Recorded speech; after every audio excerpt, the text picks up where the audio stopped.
Yeah, we'll know ahead of time that Pikachu's talking, unlike the recent I Choose You Pikachu movie, where just out of fucking left field, Pikachu is speaking. He's got a weird, like, childish voice, and I watched the tweet for that, and people were just losing their goddamn mind. I was so confused. It really blew me. Like, it took me for a while. Now, I've heard people say that basically it was Ash kind of imagining that in his head. Yeah. But, like, he had to be on some heavy shit.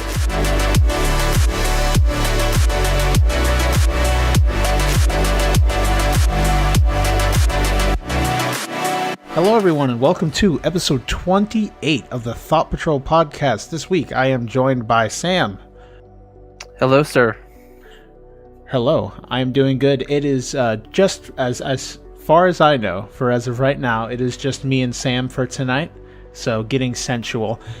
Shawn, as far as I know, I don't know if he'll be joining us for tonight. If he is, I'll just cut him in later, as I always do. You know, we never know here. He's abandoned us. I think he's just tired of us. He has. I think he knew I was coming and was like, "Oh, I don't want to talk to this douche." Yeah. He's on the bandwagon with everyone else. They've abandoned the podcast as a pipe dream. No one cares anymore. So, how have you been doing, Sam? How's your week been? I've been doing good. I know it's been a while since I've been on here, but I won't get into the minutia of that. But I've had a pretty good week. Let's see. I had an awesome night Friday. I went out with a lovely lady, had some dinner, and we went to go see Justice League, which I'll get into that later. And then just pretty much normal week, just work. I started lifting weights again. My gosh, those few days I was completely sore trying to go up ladders, and walking was difficult. But I'm feeling a whole lot better, and I'm really happy that I got back into it. And then I got back into playing my guitar. So, Damn, which means dude. I haven't really played any games a lot this week. I did pick up Ultra Sun yesterday, Saturday. Very happy with what I played so far. They've changed a little bit of the narrative with this new kind of team, the villain team they have. Or I guess it's going to be a new villain team. I don't know. The music has been changed. The encounter music is amazing. They put in a guitar riff in there, and they've made it a little bit louder. That's awesome. And then even the random trainer battles, the music's excellent. The music's always been good in Pokemon, but this music's they've really improved it. And like I said, it's supposed to take place in an alternate universe than the old game, the two previous games. So I'm really looking forward to getting into it and rediscovering this new region that was amazing, and really going to take my time with it. So it'll probably be something I play. And then I went to go pick up that, and then I traded in a few games, and I had like $12 left over, and I was like, what the heck? Why don't I just put it towards Xenoblade 2? So I'm probably been picking up that game as well, because conversation with you and from other people, I'm like, hey, I think I want to get this, because one, it's a Switch game, and I want to have as many Switch games as possible. So yeah. That's all I've really been playing. I dabbled into Call of Duty a little bit and here and there, but other than that, that's pretty much been my week. Sounds like a fantastic week. You rival my story. I don't got shit really. I played video games. I've mostly been doing more PC oriented stuff than PlayStation, because right now there isn't really much to do or get into. Yeah. I'm waiting for the Destiny DLC. I'll probably hop back on PlayStation when that comes out, which is December 5th. So from what I've seen from that, we also have we'll talk about that a bit later. I have it in the news segment, but that DLC looks awesome. And besides that, I've actually been playing a lot of Switch too. At times between when I'm going to school, every once in a while I'll pick it up at home, like if I'm waiting to do something. I recently got Stardew Valley. I played a shitload of Stardew Valley on PC. I probably put maybe like 60 or 70 hours into it on PC. Which for people that have been like veterans of Stardew Valley, that's not a lot, because there's still more to do past that. And So I'm excited to have it on the go now. I've always thought that like this experience would be amazing to have like on the go every once in a while. Whip out, spend a day tending the crops, making some money, hanging out with people in the village. I'm a huge fan of games that are like a kind of enveloped world where like or people have, say, you wake up in the morning, it's springtime or something. Every single person in the town has a set schedule that they'll follow every day. So it'll be like, this person wakes up, they go to read a book by the tree every day. And then on Tuesdays and Wednesdays, they tutor these kids. And then they go back to the house they live in and wash dishes. And then you could, and everyone has like a set schedule. So you really feel like you're in this own like world. And it's so cool to have that on the go. I don't know. It's just something like that feeling. And it's super relaxing because, again, it's just, it's pretty much, if you haven't heard of Stardew Valley, think Harvest Moon, the Harvest Moon games. Yeah. It's pretty much a spiritual successor to those games. Really fun to play. It's only like $15 on the Switch. And you definitely get a lot of content from it. I could see why some people won't like it because it could be seen as boring, especially since it's pretty much a life sim. There's some supernatural aspects to it. There's things that there's like an ongoing story, which seems somewhat contrived. I don't know. I haven't really gotten too far into it, but it's interesting to say the least. But yeah, I've been playing a shitload of that. I think right now I have like 15 hours into it currently, and I've only had it for about a week, a little bit less than a week. So besides that, we've been playing, again, PC. We've been playing some PUBG, a little bit here and there. Haven't really... We did win 1 or 2 games as a squad, me and a couple of my friends, so those were fun. But every other one was pretty much landing and getting annihilated or not seeing a person for the whole game and then dying in the last 10. So typical PUBG. Yeah, running simulator. I enjoy that. We also played a lot of me and my friend Tyler. We actually streamed this yesterday or the day before. We've been playing Arma 3. Which is kind of like a military simulator-esque game. A lot of it, we were playing like with one of these it's one of the mods in the game that you can download off the Steam Workshop that basically generates a campaign for you to play, so you don't have to make it. And every time it's randomized, and you can kind of pick where your headquarters goes, and it's like RPGs. You could get points by doing things, and you can unlock support, buy units to go with you, get tanks or helicopters and stuff like that, and you just go and take different areas on the island. But I know that you were there, Sam. You watched the stream. Did the stream look like shit? Because after I went back to look at it, and I had found out that I was streaming at a bit rate that was like a third of what it should have been. Well, I can't. I mean, I've never streamed before, so I don't know like the ins and outs. I mean, I know what bitrate is, but and plus I don't have the best internet, but I mean, from what I could tell, it was running pretty smoothly. I mean, maybe there was a couple of hiccups here and there, but it seemed fine to me. I mean, it was running pretty smoothly, but of course that's on the user end, that's on the viewer end. I don't know what it is for the streamer end. So it looked fine to me. Okay, because I had to sit down and research to be running at proper settings for 1080p 60 frames, and what I was doing was nowhere near that. So but hopefully it looks better in the future. But you guys tuning in and listening, we do stream. I'm trying to do it more often. I don't have a set schedule or anything, but I do announce it. If you either go on the Discord or follow us on Twitter, I do announce that we'll be streaming in a couple hours. Before that we played through the Little Nightmares DLC, because recently the Hideaway one came out, and I hadn't played the one prior, the Depths, so we played through both DLCs, spent a couple hours going through that. I think part 1's on YouTube too, if you want to check that out. If you guys missed the stream. So we've been trying to get more content out to you guys here and there, doing things. A lot of it's just me. I've been trying to get my sister to sit down and play some games with me, so we could have more than just me. Shawn is difficult because he doesn't live near us, and Antony's busy all the time. So I try to do what I can to get stuff out to you guys. Also, it'd be beneficial to hear if you guys want to see more of one thing or another. Let us know. Again, all of this can be in the Discord, things like that. We'll talk about that in a second when we go through our housekeeping section.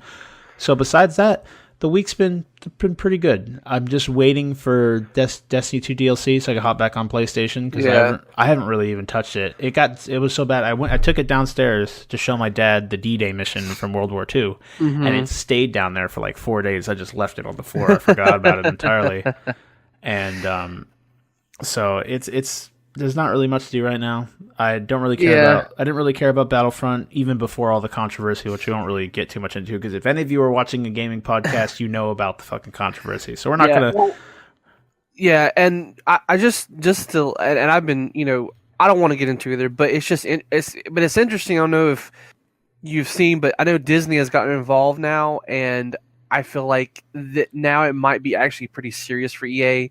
But again, I won't get into it. But I just think it's interesting that the parent company is now getting involved. Yeah, yeah, from what I understand, I think Disney was the one that forced EA to remove the microtransactions that were causing all the fuss.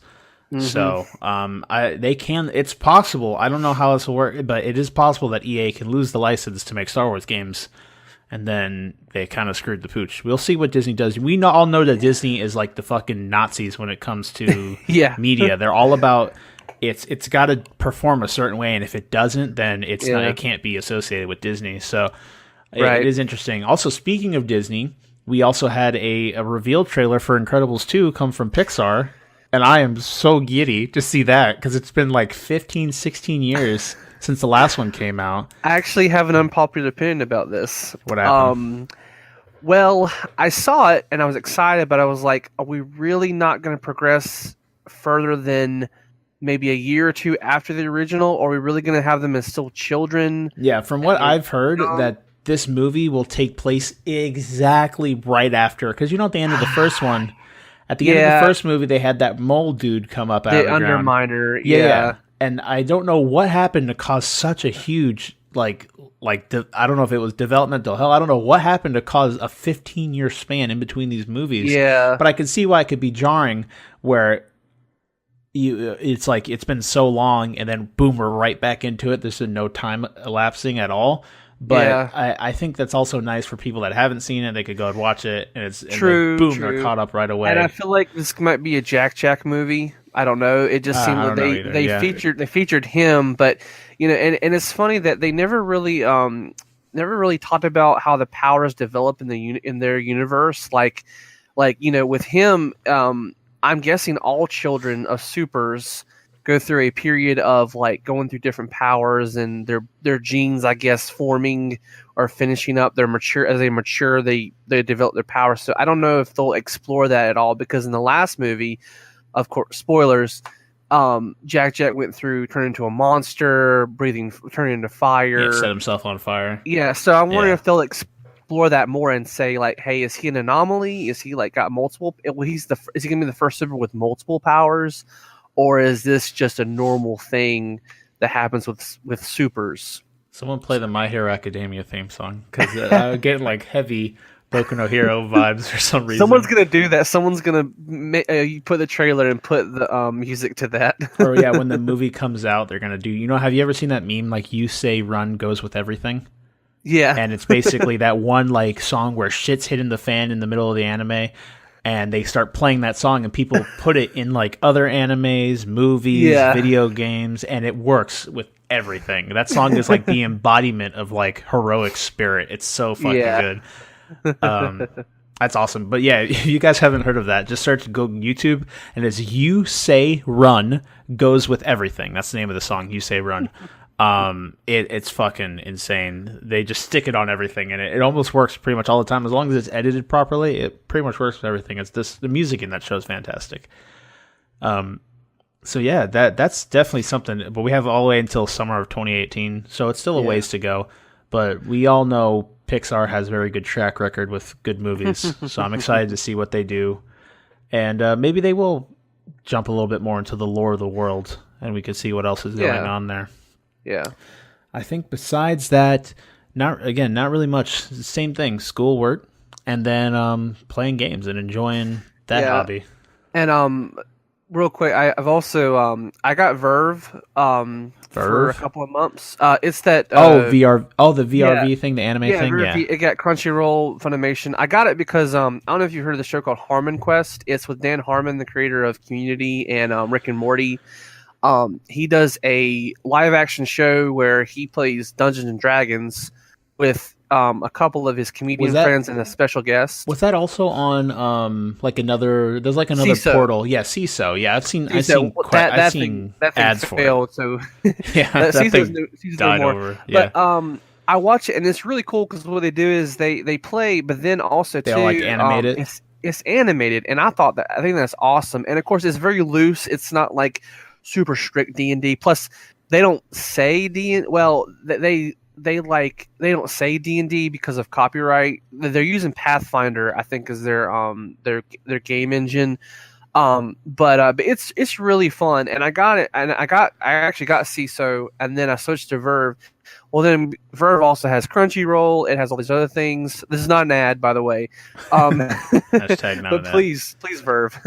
I've been watching a little bit of anime here and there, and I got back into Food Wars, which is probably one of my Oh. favorite animes so far. That I show's love so Food Wars fucking 'cause, fun. one, I love cooking. I love cooking. It is one of my favorite hobbies, my passion. I really want to actually make that a career, but I don't know if it'll ever happen. Two, of course, it's an anime, so they make everything over the top, and I get so hungry whenever I watch that show. Oh yeah, that shows the Um, main offender of food porn. That shows so everything looks Pretty much. so fucking good. Like I- even you- even initially where he just like where he makes the eggs with the rice, like right at the beginning when Yeah. he's getting into the school. That shit Yeah. looks so fucking fantastic. The way they explain gotta- that the eggs and yeah. how fluffy. I'm like salivating here. It's You gotta ridiculous. give it to anime. If there's one thing anime fans can agree is the food in every anime looks amazing because there's so much detail into like making everything look just so realistic, and you're just like fantastic. you just want to like grab it. But no, I've been watching that and a few shows here and there. I started watching Grand Blue, that one you'd recommended. Show's But it was late at mess. night, and I was tired, so I didn't really pay attention that much. I'm going to get back into it, but I'm going to keep it for a month or two and see if I want it, and then I might Yeah. drop another service I have. But anyway, that was just something else I had done the past couple of weeks. I've been watching a lot of stuff on Verve, so Yeah, there's not. I mean, anime. I've been trying to get my sister to watch the show called Made in Abyss, which is fucking fantastic. Me and Shawn have watched all of it, the first season. So I don't know when the second season comes out, but everything about that show is masterfully. Well, there's some things that Shawn has issue with, according to some plot holes, and one of the characters is literally the embodiment of like Deus Ex Machina. But besides that, like everything else about the show, the characters, the writing, the world itself, and the way like it looks and the creativity put into the world, it's just a fantastic watch. And I'm trying to get Caitlyn to finish it so we could review it on the podcast and talk more about it. I've heard of this show. Actually, I don't know if you heard of this guy on YouTube. He's called Anime Man. He's like No, this I haven't. Australian guy who lives there. I mean, I like him because he breaks down everything pretty Yeah. level, and he's talked about it. He actually used it as an example for censorship, which I thought was interesting. But yeah, I've seen some of the show. The animation looks amazing, so I'll definitely check it out. It feels very Ghibli inspired because the art behind everything is like fantastic, and there's a lot of detail, like we've stated, in the art alone. So the world, the backdrops, everything looks so cool. And there's some really good moments of like animation, just like flow and stuff going on there. But it's more of the characters and the struggle that they go through is intense, very intense. I had a part of the show that Shawn has harped on me constantly, where I had to get up and leave the room, and I waited till the scene was over and had him explain it to me because it was that intense. It was Wow. very, and I don't do very well with it's weird because gore I'm kind of okay with, but it's the stuff that's like torturous almost, where it's almost like torture porn. That stuff can kind of get to me because Right. it's slow, it's methodical, all the noise is there, and you're just sitting there truly feeling the agony that this character is going through. Yeah. and that alone, I had to get up and leave. I couldn't listen to it. and it just fucked with me really bad. And he harps on me because it's a cartoon, but it feels real, and how connected you are, because this is later in the show. You're really connected to these characters, so you're forced to kind of go through something like that. It's intense. That's all I'm gonna say. I'm not gonna spoil anything else about it, because it's something that I feel everyone needs to experience on their own in their own way, because that's what I'm trying to get my sister to continue watching it.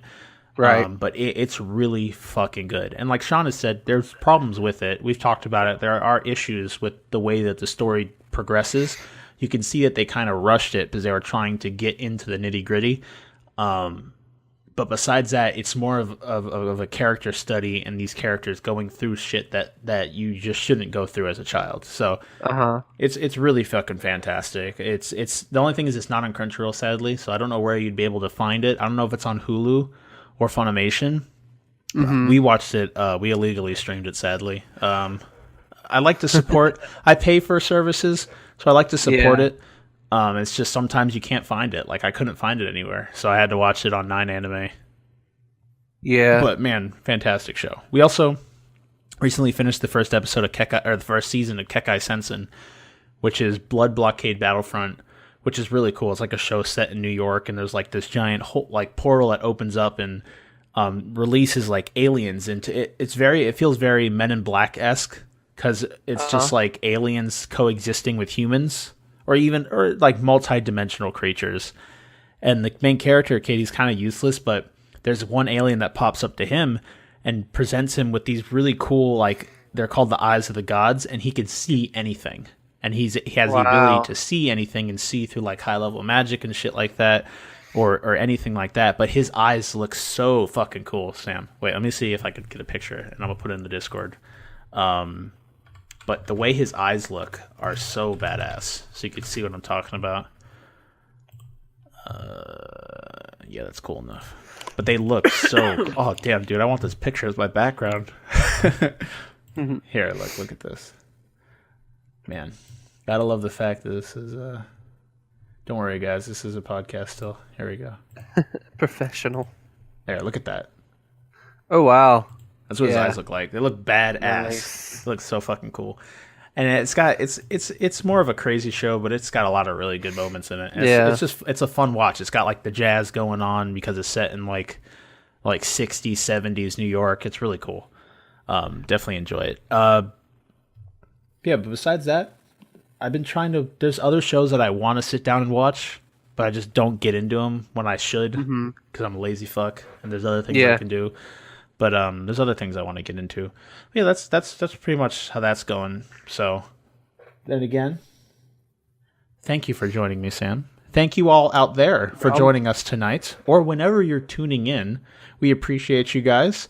This is episode 28 of the Thought Patrol podcast. Yeah, and we are here to please you with our voices. My dog's like having a nightmare, baby. Bruce is having a nightmare on the bed. Bruce, it's okay. Don't look at me like that. There's crime afoot out in the city. He's got to take care of it because he's Batman. Yeah. What's the name of the Hulk? Isn't it Bruce Banner, or is that Batman? Bruce Banner? Yeah, Bruce Banner's the Hulk. That's better. He's a bigger dog, and we got him a green collar. So. Nice. He's Bruce the Hulk. He's Bruce the Hulk. Doggo. That makes more sense. Yeah, he's awesome. That's what I was thinking when we got him the collar. So. Nice. He's big and he's strong, but he's like a fucking sweetheart when it comes to anything else. He'll just sit there and he tries to be a lap dog, but he's not because he's like a 90-pound.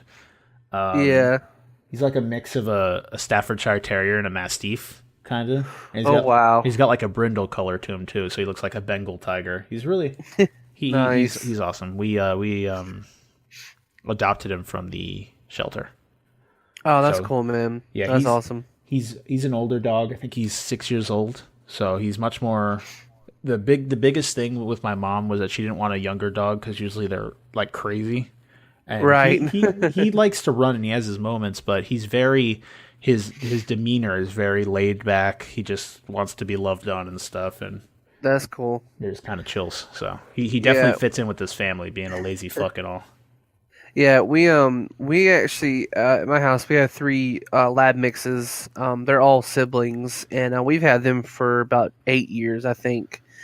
and I won't get into the story, but basically, like their mother died, and my mom had to take care of them when they were really itty bitty, and we've raised them since, and we love them to death, and then we got my dad a chocolate lab puppy for Christmas a couple of Christmases ago because he always wanted a chocolate lab. Yeah. And my gosh, he is like just like I don't know, like I love the labs here, but I've never had so much affection for one dog. Yeah. And I guess because like I don't know, like for a period of time he stayed with me because my parents were transitioning, moving down to the beach, and it was like, man, like I love that dog. Like I love it like he's like my own. I mean, he is the family dog, but he's my dad's dog. But man, like yeah, he's a chocolate lab. His name's Diesel because my dad's was a diesel mechanic for 20 some years in the military, and we just thought that was a perfect fit.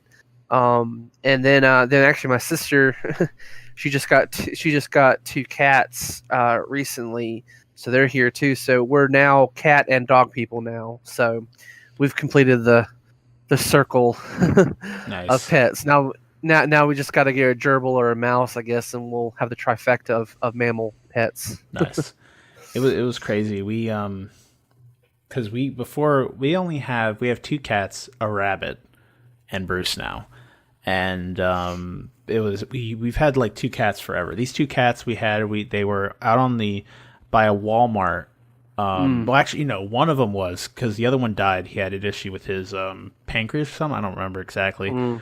But the sister of that bundle is still alive, and she's like has to be like 16, 17 years old. She's so old, and she just kind of runs around and hides because she's afraid of the dog.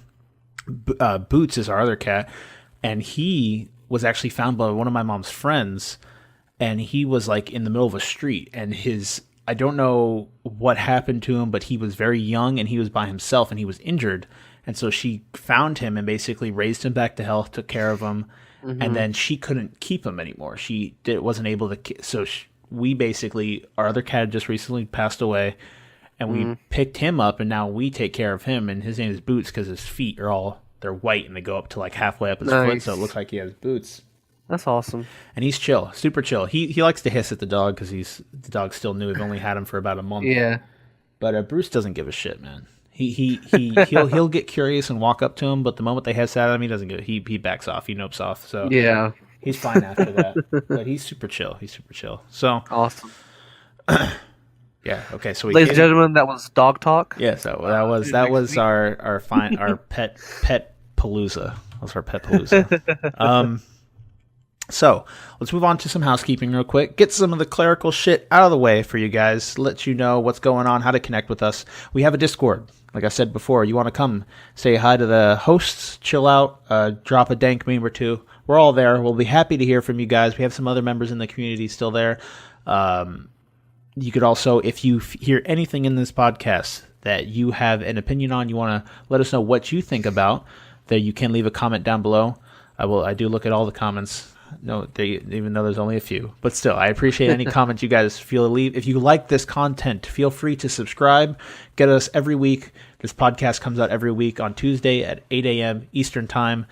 You could also follow us on Twitter at ThoughtPatrolPD. And if you really like us, you really want to get some good old brownie points, feel free to leave an iTunes review for us or a review on whatever service you are listening to us on.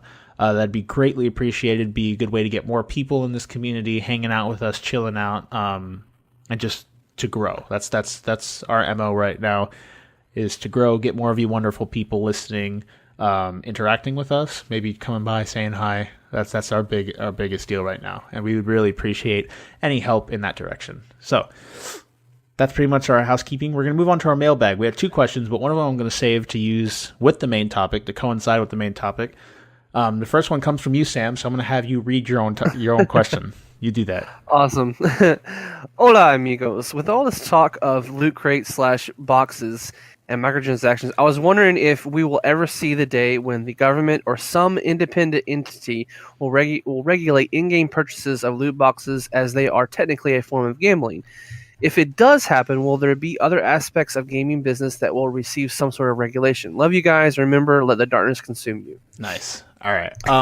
So now the thing with this is we've actually already seen steps with this huge debacle with the fucking Battlefront thing. We've actually seen steps taken in this method. There was a Belgian company that actually was looking into Battlefront to see if they could knock them on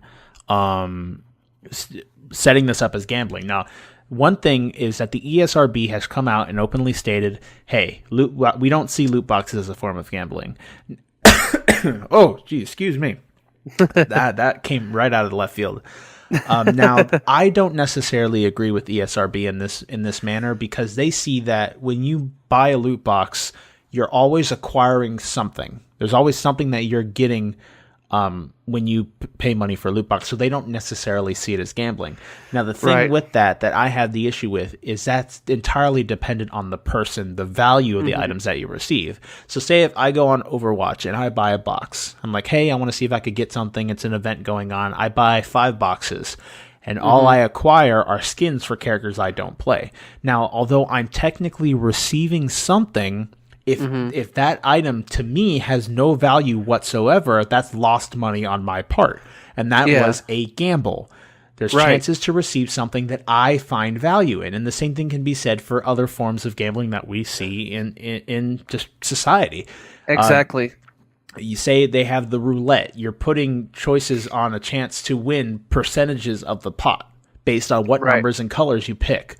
So in that, technically in a pseudo form of that, we're getting something like this. There's a pot of stuff that I think is valuable, and there's stuff that I don't think is valuable. And now it's just really weird. And I think the biggest offender of stuff like this is CS:GO, because anything on Steam. Is because on top of the fact that you are getting these things and they do have a chance of dropping, and you can receive stuff that's completely considered useless by 90% of the community, on top of that, you can sell stuff that you do acquire. And that is a big thing, because you can make money. If you open a CSGO box today, spend $5, buy the key, buy the box, and get a knife, you can sell that on the market for $300 of in-store currency that can be used to buy games. So that can be heavily seen as gambling. And now the biggest problem is with gaming. We see, we've talked about it before on the podcast, but it's not just one's age group. You have kids in this, you have older adults in this, and you have people in between. Yeah. So the biggest thing that people are looking at when they look at gambling or loot boxes is the fact that there are kids that are also doing this too. And a lot of people say, well, they're kids, they don't have as much money. It takes a second for a kid to go into his parents' wallet and steal their credit card and before the parent could even know it, drop $400 or $500 on these boxes. And it's happened before. We saw it with CSGO. Some dude spent $1,000, $2,000 on CSGO boxes using his parents' credit card. And again, you could also have the argument of maybe that parent should be doing a better job. But in that case, it's so hard to... If a kid goes behind a parent's back, especially older parents that have no idea that any of this shit exists, you don't know exactly when, oh, hey, someone just spent $100 on a credit card. You don't know at that moment. I guess it depends on the bank. You don't know at that moment, hey, someone just dropped $100 on your credit card. Yeah. And stuff like that. And I want to add to that, it's even easier with like mobile. Like, let's take a look at mobile gaming. It is the worst offender of microtransactions because, well, actually, if you think about it, the difference between mobile games and like console and PC gaming, you pay for the game up front, and then you have the option of, do you want these loot boxes? Do you want these microtransactions? With mobile games, a lot of them are free, but you get paywalled by like, hey, if you want these gems or if you want to continue the game, you got to pay 99 cents. So they both have their flaws in there, but with with mobile games, kids only have to go to their credit card. They can on their parents' phone and just tap buy, and that'll charge their phone or their phone bill every month, which makes it even worse. But I wanted to add, I don't know if you know this, but the ESRB, and Jim Sterling actually shared this on Twitter. The ESRB was established by the ESA, the Entertainment Software Association, and they're actually a lobbyist group in Congress that lobbies for special interests for regulating ratings, and that's how the whole thing, because Mortal Kombat and stuff, Yeah. violence in video games. Yeah. Well, the reason why the ESRB made the statement about not gambling is because they are owned by ESA, which is a lobby group that wants to regulate, that regulates gaming to ratings. So they have a biased opinion. They're not going to say that is gambling, because if they said it was gambling, then you're going to have other entities come in, like other governments, the gaming commission, and all that, and they're going to have their say, and then it's going to have more regulation. If there's more regulation, then the ESA would then have to say, okay, well, we're going to lose power. They're going to lose their power in lobbying. At least that's from what I understand. I don't know if that makes any sense, but no, I get you. Saw that, and I was like, wow. So that's why the ESRB said that. They don't want to admit it, because if they do, then you're going to have investigations, and eventually, that's the reason why the question came up. I was saying, if it is government regulated, how's the gaming landscape going to look like? Or we're going to have it to where, if I go in and I have to then show my ID and everything, to say, okay, this, and then I have to maybe show my gaming permit. Maybe I have to, give other identification in order to buy a game, that if it has microtransactions in it. Yeah. Is that going to be the case, or is it not going to be as serious? So that's why this question came up. Oh yeah, no, I feel you 100%, and it does make sense. And another thing about this whole situation as well is with law. The law in the U.S. is slower. I mean, I don't know how exactly it works in other countries, but it's a slow process. And another thing about this is a lot of this, when it comes down to it, a final decision on whether this happens or this doesn't happen, it's according to a judge that's been proceeding over these hearings, trials, or anything about this. And if someone goes after one of these companies as a form of, hey, this is illegal, it all comes down to that person saying, hey. And the thing about this is these are older people, and we're currently in an intermediary generation right now, where you have people that are growing up playing games, and people that are still in power, that hold positions of power, that have not ever touched a video game. So I could see something like this where it's almost like if you're counting on someone that can barely open their fucking email box to understand whether or not something that is virtual being considered a currency and things along those lines, we might have a rough time in those aspects. And a lot of what I've also heard is that it's difficult to go after these larger companies. Obviously, they're more well prepared for something along these lines with lawyers and stuff like that. So a lot of it could also be where someone's sitting and waiting for a smaller company to make a mistake like this, and then they can go after them. And then as they accrue cases that went in the favor of loot boxes as gambling, they can use those as ammunition against these larger companies, so they have more proof of past cases that did lead in their favor, basically. So they have a better standing ground instead of just going right after EA and taking them to court on something like this. They have a much lower chance of actually coming out victorious in a trial. Yeah. Along those lines. Yeah, I understand, and that would be that's something you have to look at.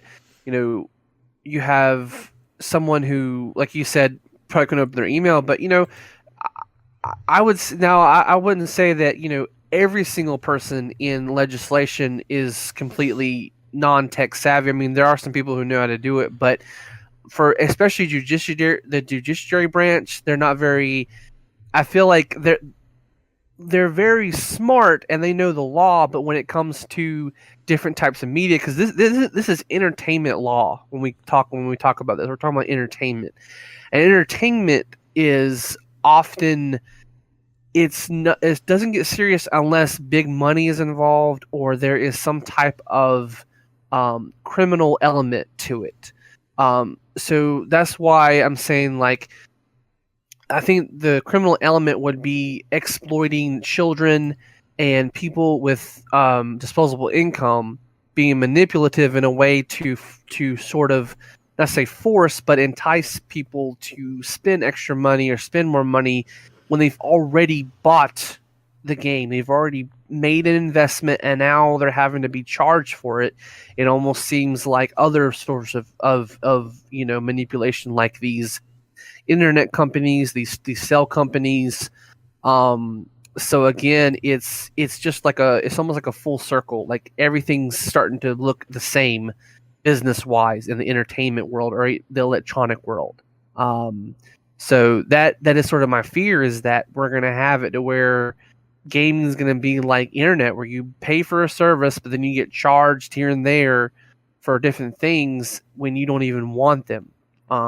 So that is my biggest fear, is that it's going to get to the point where it's just going to be a service. Games as service. Service, will become and that's what we're what looking at right now. And yeah. I'm glad there's companies out there like CD Projekt Red just said that, hey, we're not going to have microtransactions or loot boxes. We're going to make a game. We're going to make Cyberpunk 2077 just like Witcher 3. We're going to give you a great single player RPG. We're going to give you DLC if you want it, but we're going to also give you free stuff too. So, it's that, and that's how I think gaming should be. Star Wars Battlefront 2 was a game I was looking forward to, but because of EA and I think DICE too, because I think what we forget is developers also have an input in these microtransactions. They're not innocent, as innocent as we think they are. But, like I said, I was looking for that game. I was like, man, we're going to have a single-player campaign. We're going to have classes. And then, of course, when you pull back the curtain, it was like, wow, this is just like mobile game. And we're paying full price for this game. And now we're going to be charged and having to force us to play ungodly hours just to get there. I mean, they said it take like 40 hours to unlock people. And it's like, I could play a full RPG and feel satisfied in 40 hours. Yeah, and then, also, we've seen them take steps back as well. But we're right. Going off of their initial intentions with the game. Yeah. Because this had to get through multiple people, these decisions. Someone had to sit down and say, hey, let's lock out mainstream, like heavy hitter tagline characters such as Luke and Darth Vader. Let's lock them out for long periods of time. These situations had to go through multiple higher ups to get here, and then these are people that are sitting in their little chairs and their monkey suits that have almost never played a game before and are just trying to make money off of these games. Real quick before we kind of move on, I have an article here talking about loot boxes again from Forbes. This is from Eric Kane of Forbes, and this is talking about when the ESRB initially made the statement. It says, today, the Entertainment Software Rating Board, or ESRB, stated publicly that the hot new monetization trend in video games, loot boxes, do not qualify as gambling. Here's what ESRB told Kotaku via email. The ESRB does not consider loot boxes to be gambling. While there's an element of chance in these mechanics, the player is always guaranteed to receive in-game content, even if the player unfortunately receives something they don't want. We think of it as a similar principle to collectible card games. Sometimes you'll open a pack and get a brand new holographic card you've had your eye on for a while, but other times you'll end up with a pack of cards you already have. This is wrong on many levels. While it's true that unlike a slot machine, a loot box will always result in some form of prize, it doesn't change the fact that the simple act of opening loot boxes is incredibly similar to gambling and taps into all the same parts of the brain. The player is basically working for reward by, this is quote, by making a series of responses, but the rewards are delivered unpredictably, Dr. Luke Clark, director at the Center for Gambling Research at the University of British Columbia, told PC Gamer recently. Quote, we know that the dopamine system, which is targeted by drugs of abuse, is also very interested in unpredictable rewards. Dopamine cells are most active when there is maximum uncertainty, and the dopamine system responds more to an uncertain reward than the same reward delivered on a predictable basis. Psychologists call this a variable rate reinforcement. Essentially, the brain kicks into high gear when you're opening a loot box or pulling the lever on a slot machine or opening a Christmas present because the outcome is uncertain. This is exciting and for many people addictive. When it comes to video games, the biggest concern is that children and adolescents will end up forming addictive behaviors earlier on. YouTuber John Total Biscuit Bane recently urged the ESRB to take a harder look on loot boxes, saying in a recent video, quote, "Look, if you include these kinds of mechanics in these games and you actually allow people to buy these packs for real money, these random blind packs, and engage in what is essentially a form of gambling, then you should be jacking the rating of your game up to mature. The fact that Star Wars Battlefront 2 is going to be teen rated and yet has an in-game real money gambling system blows my mind. How are they possibly getting away with that? Well, the answer is that the US government and legislation hasn't caught up with it yet." OpenCritic co-founder, or that was end quote, OpenCritic co-founder and CEO Matthew Enthoven says that the ESRB's response kind of ducked the issue, calling it a semantic argument, like you stated earlier, Sam. You can call it gambling, you could call it gaming addiction, you can call it whatever you want. The problem is still the same. The ESRB would say that violence is bad for society, so violent video games get a higher rating. Gore is bad for society, so gory video games get a higher rating. And nudity and cursing, those are so bad that they get a higher rating. And yet something that really could have a serious impediment to the mental development of children, they're saying, well, it's not technically gambling, so we're not going to make a stand here. It's curious to me why they're able to choose things like violence and nudity, those types of issues, but when it comes to an issue that has some credibility behind it, especially in mobile games, I question why they're not taking a stronger stance, or at least leaving open the possibility that it's something they're going to look into. Enthoven points to the Chinese response to loot boxes, in which the Chinese government pointed to studies that showed addiction patterns in children similar to what we see with gambling addicts. The Chinese government has come out with new regulations requiring game publishers to list probability outcomes for all loot boxes. Though some developers have found ways to work around these new rules, Enthoven's video game review aggregation website OpenCritic will soon begin addressing different revenue models, such as loot boxes and microtransactions, alongside its current review score aggregation in an attempt to provide consumers with even more info. He tells me he'd rather see the industry self-regulate than have the government crack down because regulations can often simply make matters worse. So, yeah, again, and it's interesting that it provides the different points. We hinted on a little bit of them here and there, but this is important stuff to look into. And like you said, it does seem like the ESRB is taking a duck. And how you explain with the fact that they're just lobbyers. So, and also too, I think you have to look at it. Money is involved, and that is the leading factor source of in all evil.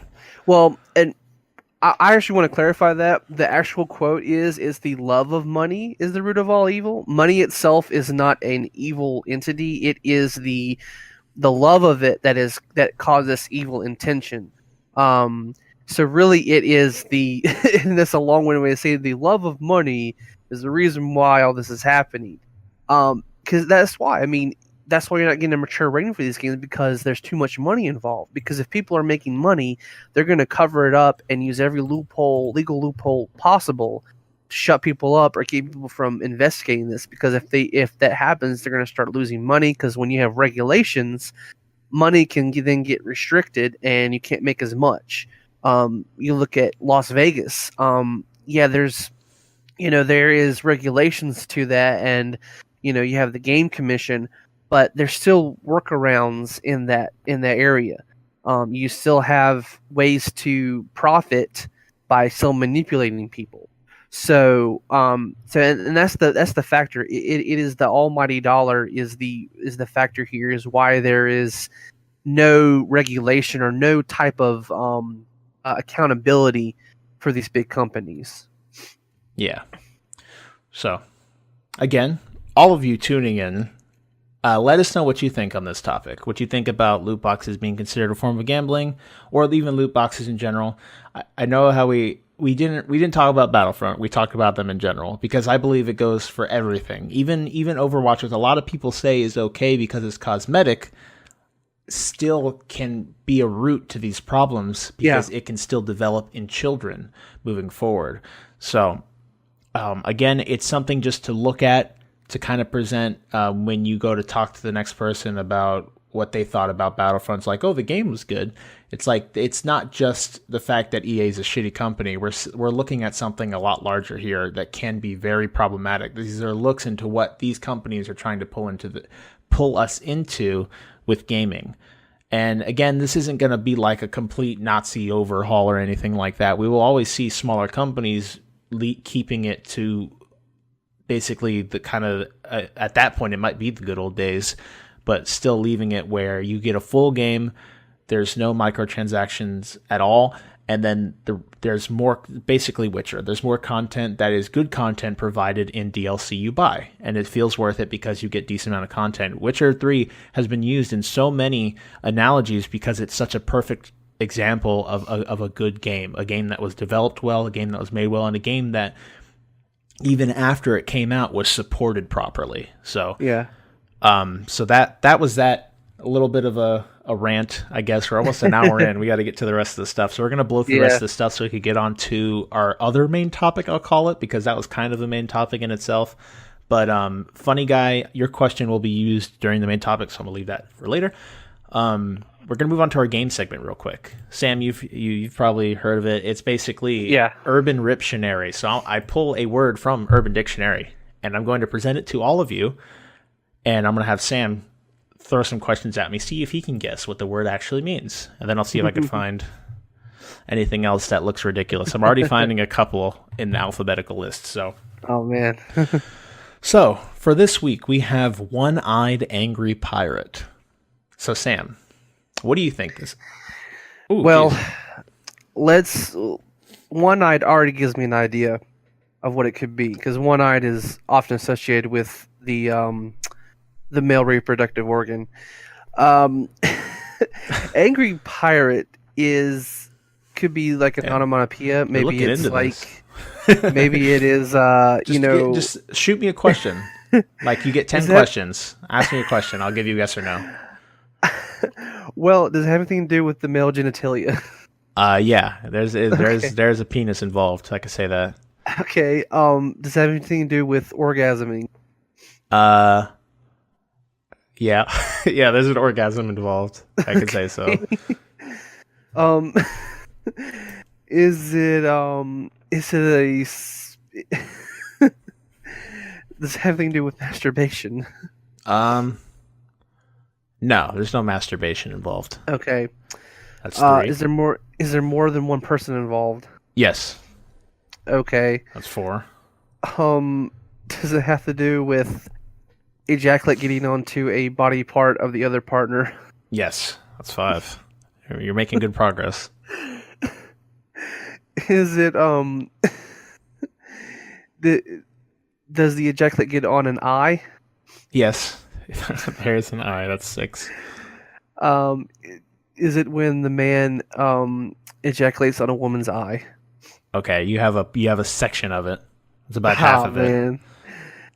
Does he say "arg" at the same time? No, there's no arg. You're making good progress. I have faith in you. We're almost there. You got half of it. Why would she be called a pirate? Besides the fact that he ejaculated in her eye. Because, oh man, I feel like I'm missing something. What are other aspects that associate someone with a pirate besides missing an eye? A peg leg. Oh, okay.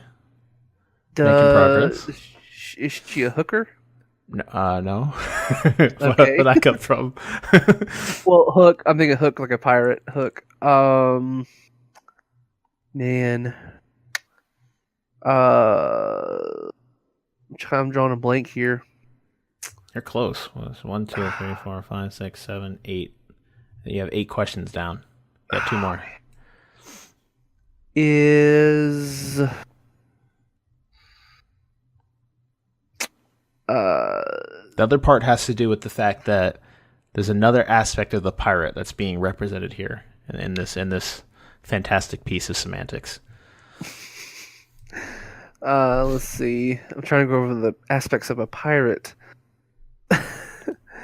Only thing I can think of is like, does she have a parrot on her shoulder at the same time, or no? There's no parrot. I have faith in you. We're almost there. Oh no. Um, I actually is read there it. I haven't is fully there read it yet. is there a booty involved? Uh, I guess you could use the butt in the process. Maybe an ass involved. All right. Dang, You got that's it. halfway. I'm gonna call. Oh, that was good enough. It was like 60%. So the one-eyed pirate. For all you sex maniacs out there, got something you could do next time you're having sex with your girl. All right. So we have the one-eyed angry pirate is when you are having sex with a woman doggy style, and when you are about to come, you pull out and spit on her back, so she thinks you came. So she turns to face you. Then you just proceed to ejaculate in Oh her my eye god! and kick her in the shin. She will then chase you, hopping around on one leg, seeing out of one eye like a one-eyed angry pirate. Wow. There you go, man. There's a big thought process put into this. Like there's planning. It's almost like a GTA heist that you I have feel to like go this through. is a super specific thing that happened to a girl or a guy one time. Jesus, It's like, I found another one that is quite interesting. So this is a one-eyed, one-horned, flying purple, penetrating, fist-pumping midget Guido roofie slipping panty bandit. It's a mystical Guido that enjoys fist-pumping girls that have been roofied in the ass. This often causes telltale bruises on the butt cheeks at midget height. His magical one horn allows him to remove women's panties without their knowledge. His keen perpetrating skills allow him to steal random items of interest, and this can include credit cards, iPods, and women's virginity. He is also an ace with the Mexican Air Force. That's majestic, man. You know what? What we could do as well is if we ever get like big, I want to get like an artist on the podcast that while this is happening, he'll basically draw an artist rendition of what we're talking about. That'd be fantastic. that'd be I'm nowhere near talented enough. My mom can draw, but I'm not bringing her anywhere near this. no. Just like with Facebook, you don't bring parents in this. Oh, man. So that was that. That was Urban Riptionary for this week. Let us know what you thought it was in the comments below. Definitely an interesting thing. So we're going to move on to our box office tops. Talk a little bit about what's been going on in the movies recently over the last weekend. We do record this on Sunday night. So at number 1 for the weekend of November 17th to the 19th, we have Justice League. We have Justice League sitting at number 1, grossing $96 million for its first week. And Yes. And at number 2, we have Wonder. Praise the Scarlet Speedster. A little bit of bias. And at number 2, we have Wonder, which I don't know what Wonder is. I don't think I saw anything for that. Wonder, I believe, is based on a true story. I think it's about the person who no, that's different. I was thinking there's a movie called Wonder Women, which is about the creation of Wonder Woman. Oh, that's based on that book. It's based off a novel, Wonder. It tells an incredibly inspiring and heartwarming story of August Pullman, a boy with facial differences who enters 5th grade. Oh, that's right. Yeah, it's essentially, not to be, insensitive, essentially like an Elephant Man, sort of. It's like a modern day Elephant Man movie. Yeah. It's about a kid who's deformed and he's trying to it's got Julia Roberts in it. She plays the mom. Okay. Yeah, I see. I saw trailers for that. It looked pretty interesting, but I don't know if I could see it because those kind of movies, it's just hard to watch. Yeah, you're so sad the whole time. Like, why would yeah, you do and that then to you yourself? kind of relate to it a little bit, sort of like if you got bullied or picked on, yeah, and you're definitely. like, man, it's like That sucks. But I would try to watch it though. I think just to see how they did it, because even if you've never gone through something like that, it grants perspective. Oh yeah, and it makes you think, wow, I'm really lucky. I mean, Either that or you kind of look when you're in any situation of someone getting picked on or whatever, you kind of have an idea of like, hey, this might be a little bit fucked up, even if it's for small things, because especially as adolescence age, a lot of it is trying to find yourself. And if you're getting picked on for things the whole time, you create your own spot in that negativity. Yeah. And you can fuck yourself over really badly. So that's true. It's definitely especially for if we have any younger listeners out there, a lot a lot of people that may tune into this podcast might not be having issues like that anymore. But even then, it can still happen on at a smaller scale in offices or things like that. People get picked on all the time, and a lot of times we see it as a little bit of a jab or something for comedic effect. But especially early on, like I said, as kids kind of trying to find out where they are or who they are in their social space, that structure, it can become damaging. So yeah, for sure. Yeah. So okay. I've heard that the book was fantastic. I haven't seen the movie, but it's doing well. So that might either be from the book being so good, or people genuinely enjoying the movie. So at number 3, we have Thor Ragnarok, still up there. Made 21 million this weekend, sitting at 247 million for all time, and it had a budget of 180 million. So it's on its 3rd week, still doing good, still strong, sitting there at the top. We've had some people are going to see the movies. I mean, we had Justice League and Thor. Of course, people are going to see movies because we got 2 big hitters, but definitely making a lot of money. That's good. Number 4, we have Daddy's Home 2, sitting at 14 million for the weekend, grossing a total of 50 million, sitting at a budget of 69 million on its 2nd week. Definitely make that budget back. And at number 5, we have Murder on the Orient Express, sitting at 13 million. Grossing 51 million for its total gross, sitting at a budget of 55 million on its 2nd week. So that's your top 5 for the week. Definitely some good movies out there. Get out there, take some family, take some friends, go see a movie or two, enjoy yourselves. Yep. And that's that pretty much. We didn't have a Germany or Florida this week, and no review corner. I'm trying to get Caitlyn finished because I want to review. Oh. You want to talk about Justice League? Yeah, I'll talk about Justice League a little bit. So spoiler free. I won't give any main plot points. I won't try to give any things specific. So, all right, people need to know I am definitely a DC fanboy. I'm a Flash fanboy. But I'm going to give as much of an unbiased review as possible. And I've actually seen other people review the movie because I think when you see a movie, you have your own opinion about it and you enjoy it, but then it's also, I think, good to hear other people's thoughts, especially like people on YouTube and stuff. Because, like I said, I watched 2 different videos. I watched one where the guy was kind of in the middle of the road about it, and then one guy who was like, it was good but flawed. And so my opinion is that, well, one, I'm glad I'm seeing another DC movie. I love DC. DC has a great catalog of stories that can be brought to the big screen. This movie was amalgamation of different comic books. It took from different stories from newer things, from the New 52 a few years ago. So I'll break it down with characters. Wonder Woman, of course, was amazing. That movie, her standalone movie, really gave hope to DC fans. She's excellent in this movie. She gets plenty of screen time. She has an amazing intro in the movie, and she's a very important character in this movie. And she actually takes on a role that you don't really see her take in the comics, but I'll leave that for people who want to see it. The introduction of Aquaman was pretty cool.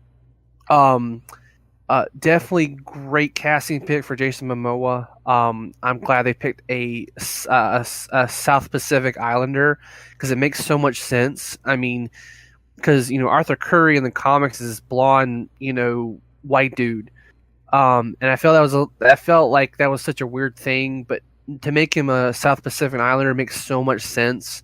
That culture is really engrossed in the sea and fish, but sea life. So it made sense. So he was great. They gave him a little bit of a background. He did have a moment with another character from his world that was pretty cool. Overall, thought he was good. Kind of got really kind of dumb with his character toward the end. Kind of some of the things he said, things he did, but again, he was pretty good. Cyborg was interesting. I was worried about him because I wasn't sure how he's going to be portrayed, but they did a great job. They made him more of the paranoid man because he's basically human and computer at the same time, and it was cool to see his struggle to learn how to because what it is, his whole thing is that he's a human computer, and he has all this information processing. So it was really cool to see his struggle of how he controls everything, how he learns everything. He was sort of like a Frankenstein's monster because, and this isn't really a spoiler, but in the comics, he's a tragic accident, and then his father is a scientist, and he rebuilds him using this alien technology. I won't say what it's from, but so he's kind of has this like resentment towards his father, but he also loves his father at the same time, and that's really portrayed in the movie really well. Batman, of course, is excellent. I think Ben Affleck is a great choice for Batman, especially this Dark Knight Returns Batman, because cool. That's what they're going with. They're going with that Batman, and I think he's a great choice. He's definitely a highlight of the movie.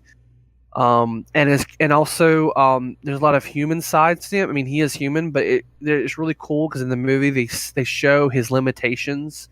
Because in Batman, we always see him as this unbeatable mastermind, and he is. But in this movie, you really see him at his vulnerable moments. And we're reminded that he is human, that he is playing with gods here.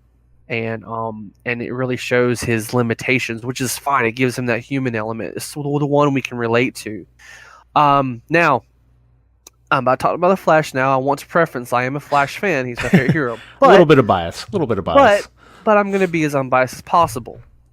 When they first announced Ezra Miller, I was worried because Ezra Miller is a very eclectic actor. He does a lot of weird roles, a lot of these. I wouldn't say emo roles, but he plays a lot of characters that are eccentric and have these like social awkwardness, these like social inadequacies, which makes him a great actor because he portrays it very, very well. When I first saw it, I was like, oh no, well, they're gonna do this. And let me make a quick aside, really, really quick. So a lot of people are mad that they're not connecting the CW universe with this universe. The reason why is because they want to keep it separate.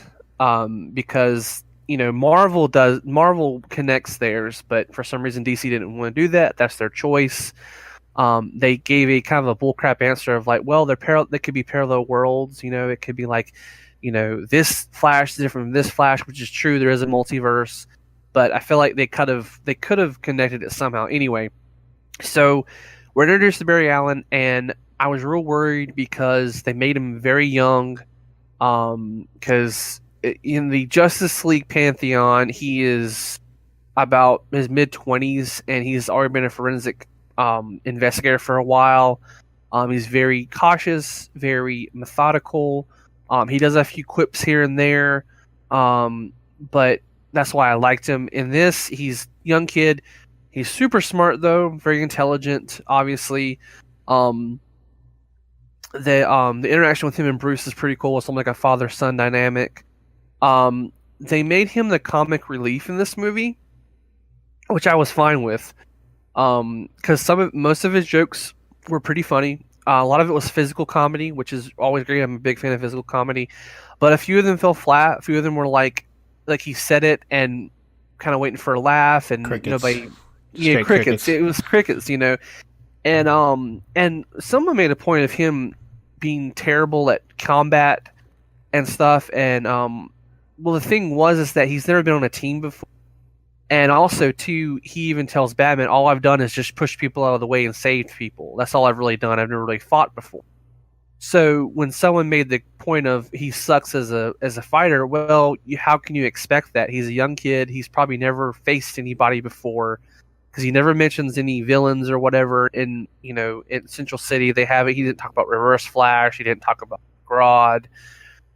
So to kind of make that point, that criticism is kind of weird, but I guess I can understand that. Again, thought it was better than I thought. Overall, I thought the movie was great. There was a point of the CGI being a little rough, but of course, CGI is subjective sometimes. Sometimes it looks great, sometimes it looks bad, depending on how you look at it. A few of the fight scenes, the cuts were kind of a little off-putting because they were real close up, or there was too many in a fight scene. And I was like, what's going on? But I Fucking mean, lost. it's Shit. Zack Schneider. So I mean, he's done okay, but I really think they need to drop him. I'm sorry, but I think they need to drop him like a bad habit, because I'm not saying he's ruined the DC universe, but I'm also saying he kind of has. So I That's think they need to get. understandable. I think they need to get another Shit. director. They need to bring on another man. Patty Jenkins did a great job with Wonder Woman. Josh Whedon did do some reshoots in this movie because Zack Snyder had a personal matter. So again, like, I think they need to get someone else, bring someone else in, bring James Gunn in, but they won't be able to because he's with Marvel. Maybe bring some, maybe they need to get some Marvel guys. I mean, they got Josh Whedon; he's doing a Batgirl movie. But yeah, that was the overall view, and then there was a ton of Easter eggs in this movie. There was 2 post-credit scenes that were fantastic. The first one was a nod to a comic book, which I think is cool. The last one sets up the next movie, and then of course there was a ton of Easter eggs. There was mention of there was a sort of a flashback scene where it had a lot of other universes within the DC universe, especially a core. I'll just say that there was a core of heroes that were mentioned in this movie. If anyone knows what that is, they'll figure it out. But overall, I thought it was great. It did have some issues, but again, I think it is a step in the right direction with DC. I think moving forward, they see what they can do, and then how they can improve it. I really hope they take criticism from these reviewers and fans, and they decide, okay, we can still stay in this universe, and keep going forward. Or, like in the DC universe, like in the DC comics, they could reset it. They could do a reset switch and have it all done. It could be another parallel universe. Aren't they making a Flash movie that's about well, Flashpoint? So Can't they do that there? They could do that, but the problem is there's been a lot of issues with that movie. They've already dropped like 2 or 3 directors. Jesus, DC. Yeah, so it's been a contention. So I feel like this movie will allow, and that's the other thing that was kind of weird, is that they decided to do a team up movie without having Aquaman, Cyborg, and Flash's movies. But it'd be hard to do a Cyborg movie because I feel like Cyborg, even though he's a great character, I think you couldn't do a standalone movie with him. Give me a Teen Titans movie. Yeah, and that was really cool. There was a little nod to Teen Titans at the very end that Cyborg said. You can probably figure out what it is, but I thought it was pretty cool. Right there. They'd have to remove me from the movie theater. So I feel like they couldn't do a Cyborg alone with him. I think they would pair him up with like another Teen Titan, but then they'd have to introduce them too. So I don't know about, Aquaman movie would be great, I think, but a Flash movie, I'm kind of worried because one of the obvious villain is Reverse Flash, because they do explore that dynamic in the movie about, they sort of showed they talked about his origin story. They didn't show anything. So I feel like that would be the obvious choice for his standalone movie. But again, there's a ton of different characters in that rogues gallery they could pick. So I don't know going forward how they're going to do it. So again, again, my review is it's great, it's flawed, but it is good overall. I thought it was great. And I will say that,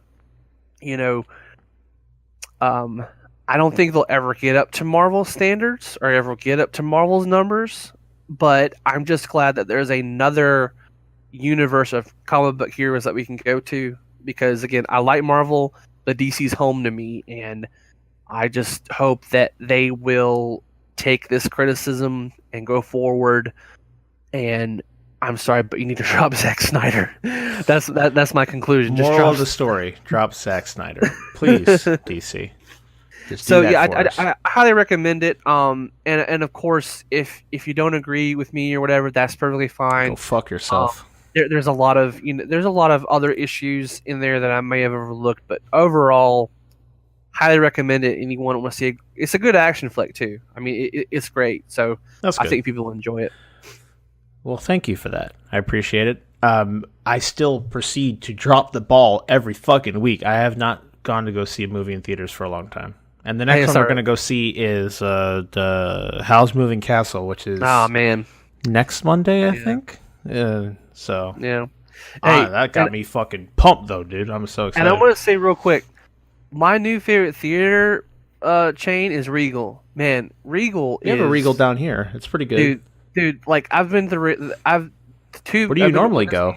Normally, I go to whatever theater that's cheap, but I've been to a couple of Regal theaters, like the premiere ones. I went to see Ragnarok, and I saw Inner Sleek with I went to the reclining chair theaters. Fuck yeah, those are awesome. Oh my gosh, they're more expensive, but man, the best part about them is the fact that because now a lot of the theaters are doing you buy your seat like ahead of time. You can do that using like Fandango or whatever. But with those seats, you can get everything from like the third row to the back, and you'll be perfectly fine because the chairs recline.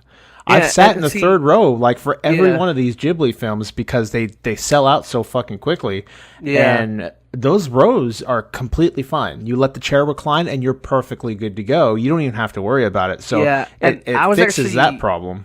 Yeah, I was in the second row, which we thought was bad, but really it wasn't that bad. I mean, it was a little awkward. It's decent.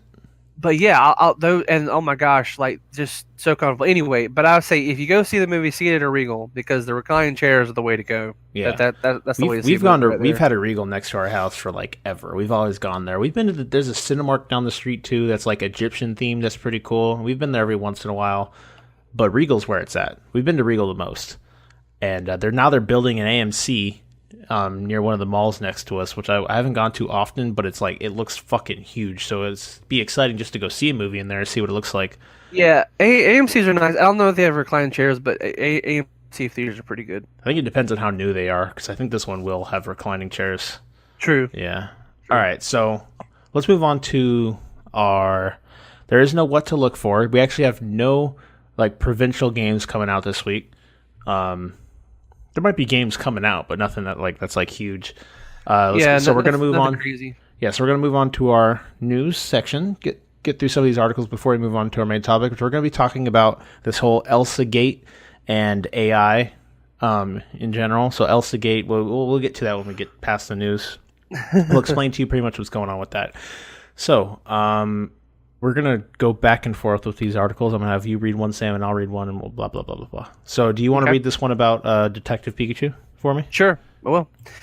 The upcoming live-action Pokemon movie Detective Pikachu has its first confirmed cast member.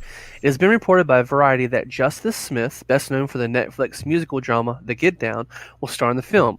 Smith receives much acclaim for his role in The Get Down, where he played the teenage lead Ezekiel Zeke Figueroa. Although it wasn't picked up for a second season, Smith followed the show with a role in next summer's Jurassic World Fallen Kingdom. Detective Pikachu is to be directed by Goosebumps' Rob Letterman, with a screenplay from Nicole Perlman, Guardians of the Galaxy, and Alex Hirsch of Gravity Falls. Production on this movie is currently scheduled to begin in London in January. Last month, it was reported that big names were being considered to voice Pikachu, including Hugh Jackman, Mark Wahlberg, Ryan Reynolds, and Dwayne Johnson. Detective Pikachu will be based on the Japanese video game Great Detective Pikachu, in which the Pokemon character features as a master detective. Imagine Sherlock Holmes, but with Pikachu. Unlike the character's primary appearances in Pokemon games, the detective version of Pikachu speaks, which explains why producers are considering actors for such familiar voices. Cool stuff. So, this is interesting because we haven't gotten a live-action Pokemon movie ever, I think. Yeah. They might have some that came out of Japan that were more not, like, talked about. But this is interesting. It's literally Pikachu dressed up as a detective. From what I saw, it looks ridiculous, and I love it. And I love Pikachu to anything. I have faith in this movie because if you see who's writing the screenplay, it's a person from Guardians of the Galaxy, which has a great, Dude, great imagine writing. Dwayne Johnson voicing Pikachu. I can't even imagine. Pika. And then also Alex Hirsch of Gravity Falls, which I don't know if you've seen Gravity Falls, but Gravity Falls, I've been actually watching that. That's a really good show. I really enjoy that show. And yes, it's a Disney XD show or whatever, but it is well well written, and it actually has some ties to Rick and Morty because Alex Hurst was on a podcast with Justin Roiland, so I thought that was cool. So that right there I have faith in this movie. So yeah, it's gonna be ridiculous, Pikachu talking, but I think that at least the writing will be sound. Yeah, we'll know ahead of time that Pikachu's talking, unlike the recent I Choose You Pikachu movie, where just out of fucking left field, Pikachu is speaking. It's got a weird, like, childish voice, and I watched the tweet for that, and people were just losing their goddamn mind. I was so confused. It really blew me. Like, it took me for a while. Now, I've heard people say that basically it was Ash kind of imagining that in his head. Yeah. But, like, he had to be on some heavy shit to be like, I can't even. It's just so odd. Like, if you're listening, just search it up on YouTube or something, Pikachu speaking English, and it's a dude recording the fucking movie with his phone, because why not? And just, it's flatly, Ash is like, why don't you get inside your ball, Pikachu? And it's like something like, he's like, because I love you, Ash, or something along those lines. Gosh. It is so fucking off-putting, and it's almost like something out of a creepypasta. It's really fucking weird. Oh god, it's so odd. Like, I can't even. That is weird. Yeah, definitely look that shit up. But this seems more of something that's satirical and not something that's like supposed to be a defining moment. It should be a fun. It should be a fun movie. Yeah, kind of reminds me of Ted. I don't know why, but yeah. So. That was that. Not a lot has really happened this week, so I have a couple small articles. We also have all the characters confirmed so far for Dragon Ball FighterZ, which has got me excited. Dragon Ball FighterZ is going to be really fucking good. Mm-hmm. Even just the animation alone blows my mind how pretty that game looks, and it's insane. So, so far, for the characters we have confirmed, there are 20 of them. We have Goku in Super Saiyan, Vegeta in Super Saiyan, Teen Gohan in Super Saiyan, Frieza in his final form, Cell in his perfect form, we have Majin Buu, we have Future Trunks, which is Super Saiyan from the Cell Saga, we have Krillin, we have Piccolo, we have Android 16, Android 18, we have Goku Super Saiyan Blue, Vegeta Super Saiyan Blue, Yamcha, Tien, Nappa, Captain Ginyu, Adult Gohan, Gotenks, and Kid Buu. So, those, I'm assuming that's like the 20 that will be available at launch. Which is good. This game isn't going to be kind of like it's not going to be like the Budokai games where you kind of like power up and then change forms. You start in a form, and then depending on what form that character is in, they'll have a different move set, and then you hold that form the entire fight. Yeah. So it's more of like a moveset and aesthetic. The game's much more like a Marvel vs. Capcom type where it's air juggling and things along those lines. It's just the animation is so cool. It's made by the same people that did Guilty Gear, right? Okay. All right. Yeah, and they do like the 2D pseudo 3D styling where it's like cell shaded 3D models in a 2D plane. But it looks more like hand drawn stuff to me. Oh like yeah, hella all the effects look so like they're in Guilty Gear they're the same thing. Effects are hand drawn, even if the characters are cell shaded, because it's done by they're the exact same developer. Yeah. So it's just so cool. It looks so fucking good. There's so much. From what I've heard, there's going to be a story mode, and the villain Android 21, she's a new android, and I feel like she'll definitely be a playable character. I feel like it'll be like she'll be unlocked probably after you beat the main story. I haven't seen any gameplay of her fighting, but it's cool to have a woman antagonist. Especially like she looks like the smart, cunning like villain who she manipulates Android 16 if I'm not mistaken, because he looks like you have to fight him. She's like his lackey, so I guess he gets reprogrammed or something. But it's cool that they're going to have a story mode and that you get to fight through. Maybe you get to fight as different characters. I'm assuming like kind of like a Injustice kind of thing where you fight through different chapters. Yeah. But that's cool. It really looks fun. I really want to get my hands on it. I wish there was a demo available because I really want to get into this and play. I probably won't, go competitive, but I'll definitely pick it up and play it because it looks amazing. That's me. Every time a fighting game comes out, I'm like, I'm gonna take this. This is the game that I go fucking to Evo with to win the tournament, and I'll get like a couple hours into learning, and I'll just give up on learning. I just don't have the time. Really, really quick. I don't know if you saw the new characters being announced for Injustice 2. Oh, the Teenage Mutant Ninja Turtles? Dude, Pete, did you see the reaction video? Oh my I did gosh, not. people. So they showed it at a tournament, and people lost their crap, dude. They like went off.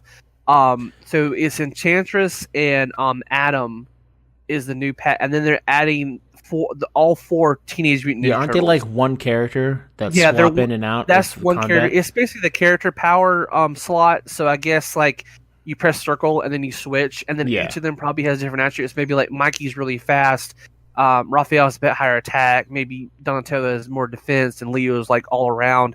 That's what I'm thinking is what they're going to do. But what's cool is that they're making them look like the movie version, Yeah. the more reptilian one, which looks I thought was great. So just a little snippet. I was like, when you're talking about fighting game, I was like, hey, Injustice 2, which I think is going to win. I won't get into Game of the Year stuff. I think that's going to win Fighter of the Year for sure.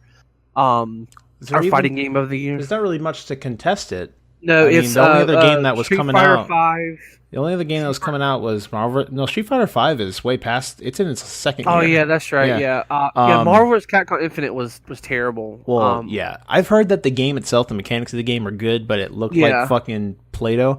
Yeah. So I don't see that. But Injustice I think 2 is Injustice like was the only other thing. So I don't think it had much of a. Yeah.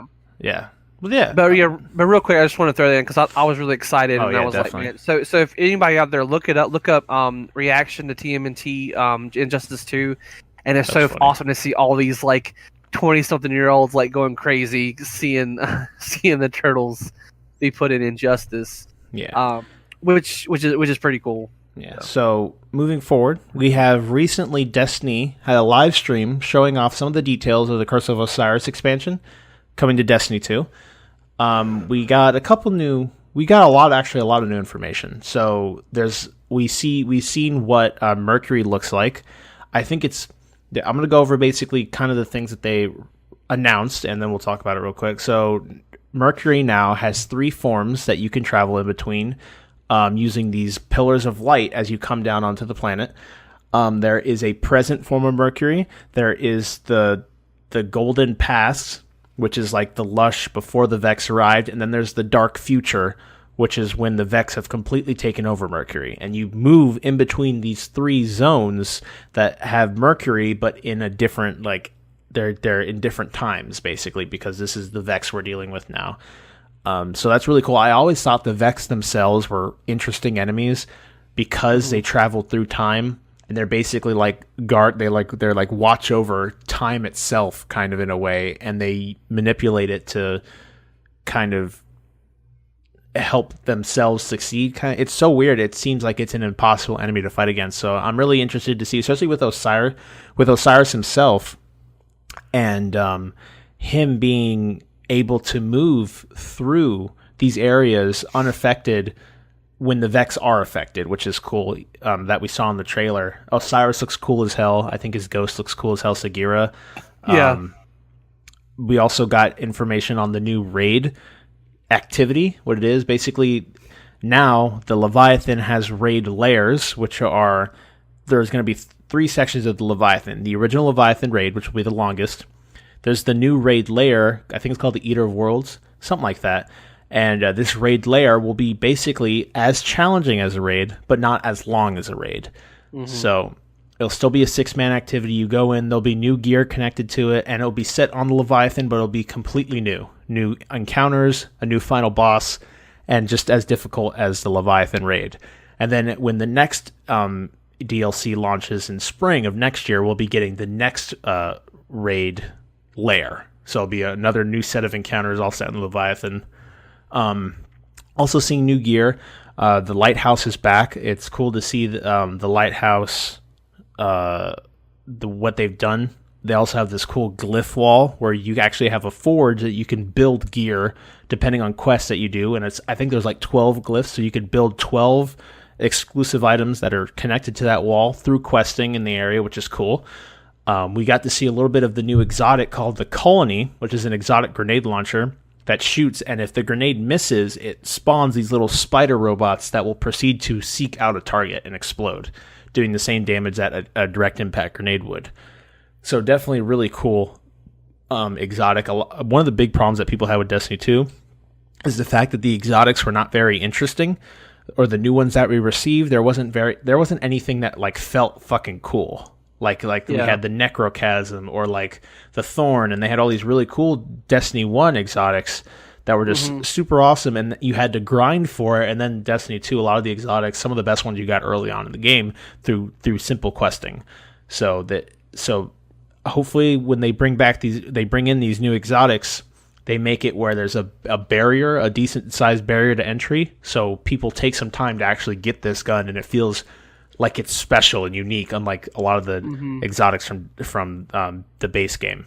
So, yeah, super excited. I love the idea of moving through time. We also heard something about the largest public event in history, which sounds interesting. The history of Destiny. So, no idea what's going on with that, but really excited for this. This is what will put me back on PlayStation 4 playing Destiny. Yeah, I love the idea of Destiny. I love co-op games that you can play with friends. Those are some of my favorite types of games, and this kind of feeds that itch, even though the game itself is not perfect in any way, shape, or form. Right. It's always a couple steps from greatness, but it's like one of the better games on the market that provide that ability to be completely co-op and play with your friends and do these expansive activities set in lush world, stuff like that. So I think that's cool. Yeah. And so that's that. Definitely looking forward for that coming out December 5th. They'll also be making other changes as the DLC comes out. 2 more articles we got real quick. You're going to read this first one, Sam, and I'm going to read the next one. All right. Ooh. Call of Duty World War II's dedicated servers return on PS4, Xbox One, PC. Oscar Deus.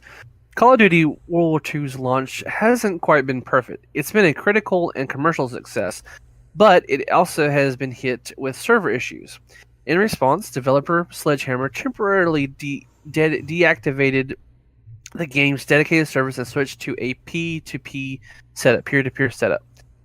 Now, the company says its tests have been completed, that all platforms have been returned to get dedicated servers in every region. That's welcome news, since P2P servers mean players may experience frozen matches as hosts migrate, as well as other annoying little things that using dedicated servers avoids. However, Headquarters, the game's social space similar to Destiny 2's Tower, is still not working as intended. Sledgehammer last week made it a solo experience to help improve the online experience. Unfortunately, it's still solo only, though you can manually invite friends, and that's not changing for some time. Headquarters is quote, HQ is best enjoyed with a thriving, fully populated social community interacting together, Sledgehammer said recently. Quote, so hang in there while we address the most pressing concerns first. Along those lines, the developer released a Call of Duty World War II PC patch that fixes a bunch of issues that has said it is, quote, committing to banning those who exploit the game to gain advantage over other players.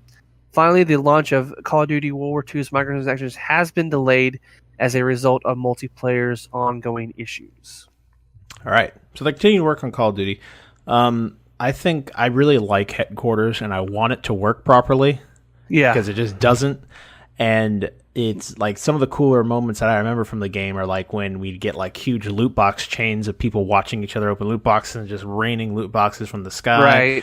Right. Or finding a random person and trying to 1v1 them in the pit and stuff like that. And it just you feel that it's not intended the way it is currently. And you feel that they know that, because they developed it, obviously, that they want it to be this way. It's just, it's a huge step forward for something like Call of Duty. This is something we've never seen before, obviously, and I'd like to see it continue forward in Call of Duty games because it's really cool.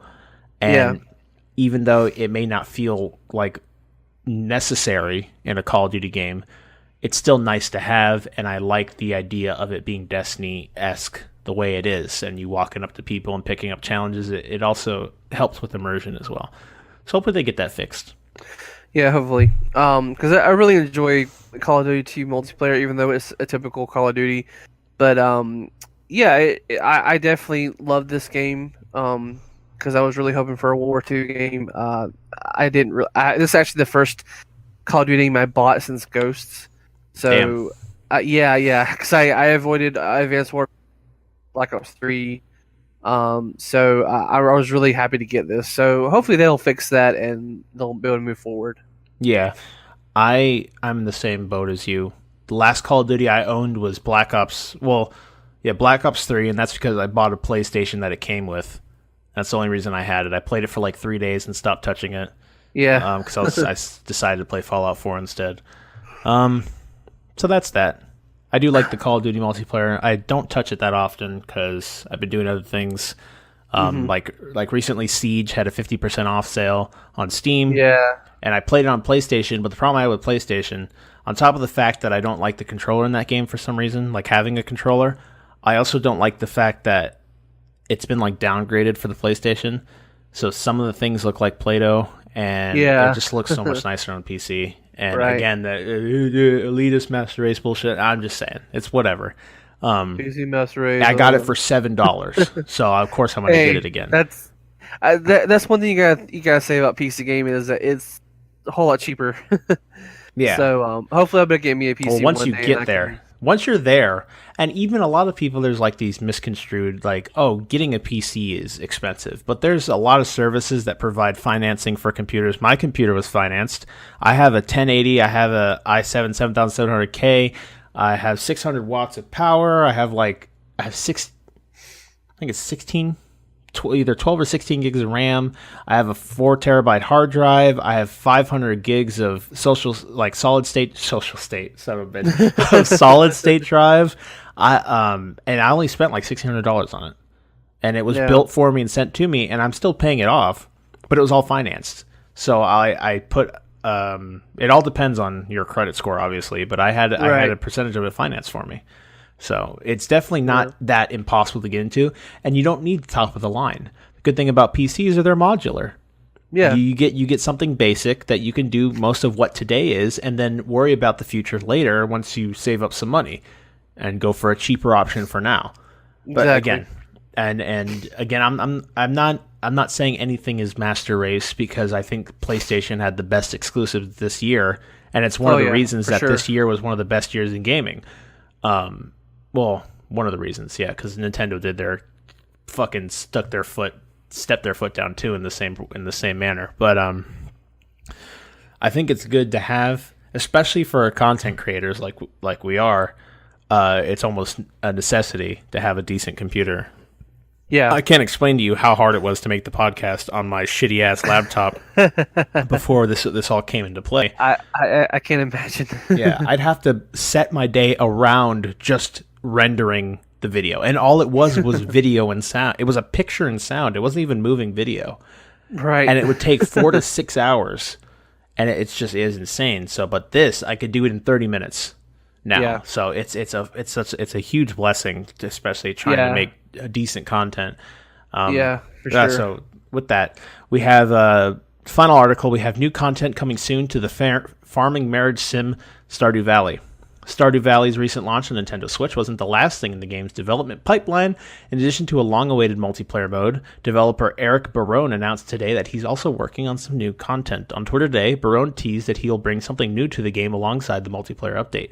Although what this will entail is a mystery right now. He did post a pretty neat picture of a ship with some nice lights on it. Pure speculation at this point, but I'd hazard a guess that it'll be something to do with boats. I'm working on some new Stardew Valley content to be released with the upcoming free multiplayer update, he wrote. Quote, this will affect single player too. I'll share more when the release gets closer. They'll keep some things secret, end quote. In addition, he said that this content will be coming across all platforms, although a likely launch on PC first. Barone and his colleagues have generally developed features and updates first for the PC version and then ported them to consoles. So, some new stuff. They've been supporting the shit out of this game ever since it came out, constantly adding new updates. Again, I've already expressed my love for it. I've played a lot of it. Right. And I just want to say, this is part of this is the thing about gaming that I love, is these independent entrepreneurs who want to make a great game, who use inspiration from games of past and just give their own twist to it. And I'm going to get this game eventually for sure. I mean, if you're a gamer, you cannot get this game. I mean, I understand people who are off put by the mundanity of it, like just doing simple things, but again, I think it's a creational narrative situation where you can have all these experiences through gameplay and through interactions. Like, because you were telling me earlier that, all these AI have different routines they do every day, and you can interact with them, and that just right there shows a little bit of innovation and why I think indie developers are so important for the gaming community. That you have all these AAA titles, and that's great and all, and they're big budget, but this game right here is probably more talked about than some AAA titles.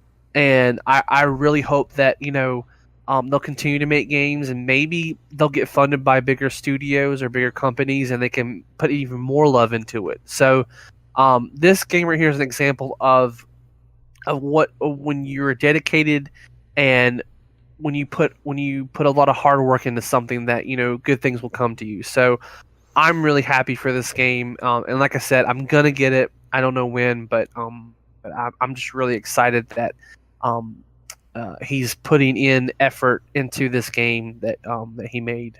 So. Yeah, I also have something. We have Black Friday around the corner. For all you gamers out there, everyone's looking for some good deals on stuff. So I have from Polygon a collection of some of the best deals from Black Friday 2017. This is by Chloe Reznikov. So she put all this shit together for you guys. We're going to read it off. Go over everything that some good sales on games, hardware, accessories, blah, blah, blah. So going through down the list, we have on Amazon, you can get a PlayStation 4 1 terabyte slim console for $200, which usually goes for $300. They also have the PlayStation VR for $200 on Newegg until Monday the 20th, which you guys actually won't be able to get that. Fuck. Whatever. We have the PlayStation VR Skyrim bundle on Amazon for $349, which is a $100 savings. We have PlayStation VR Gran Turismo Sport bundle for $300, which is, again, a $100 savings. We have PlayStation VR headset plus camera bundle for $300, $100 savings.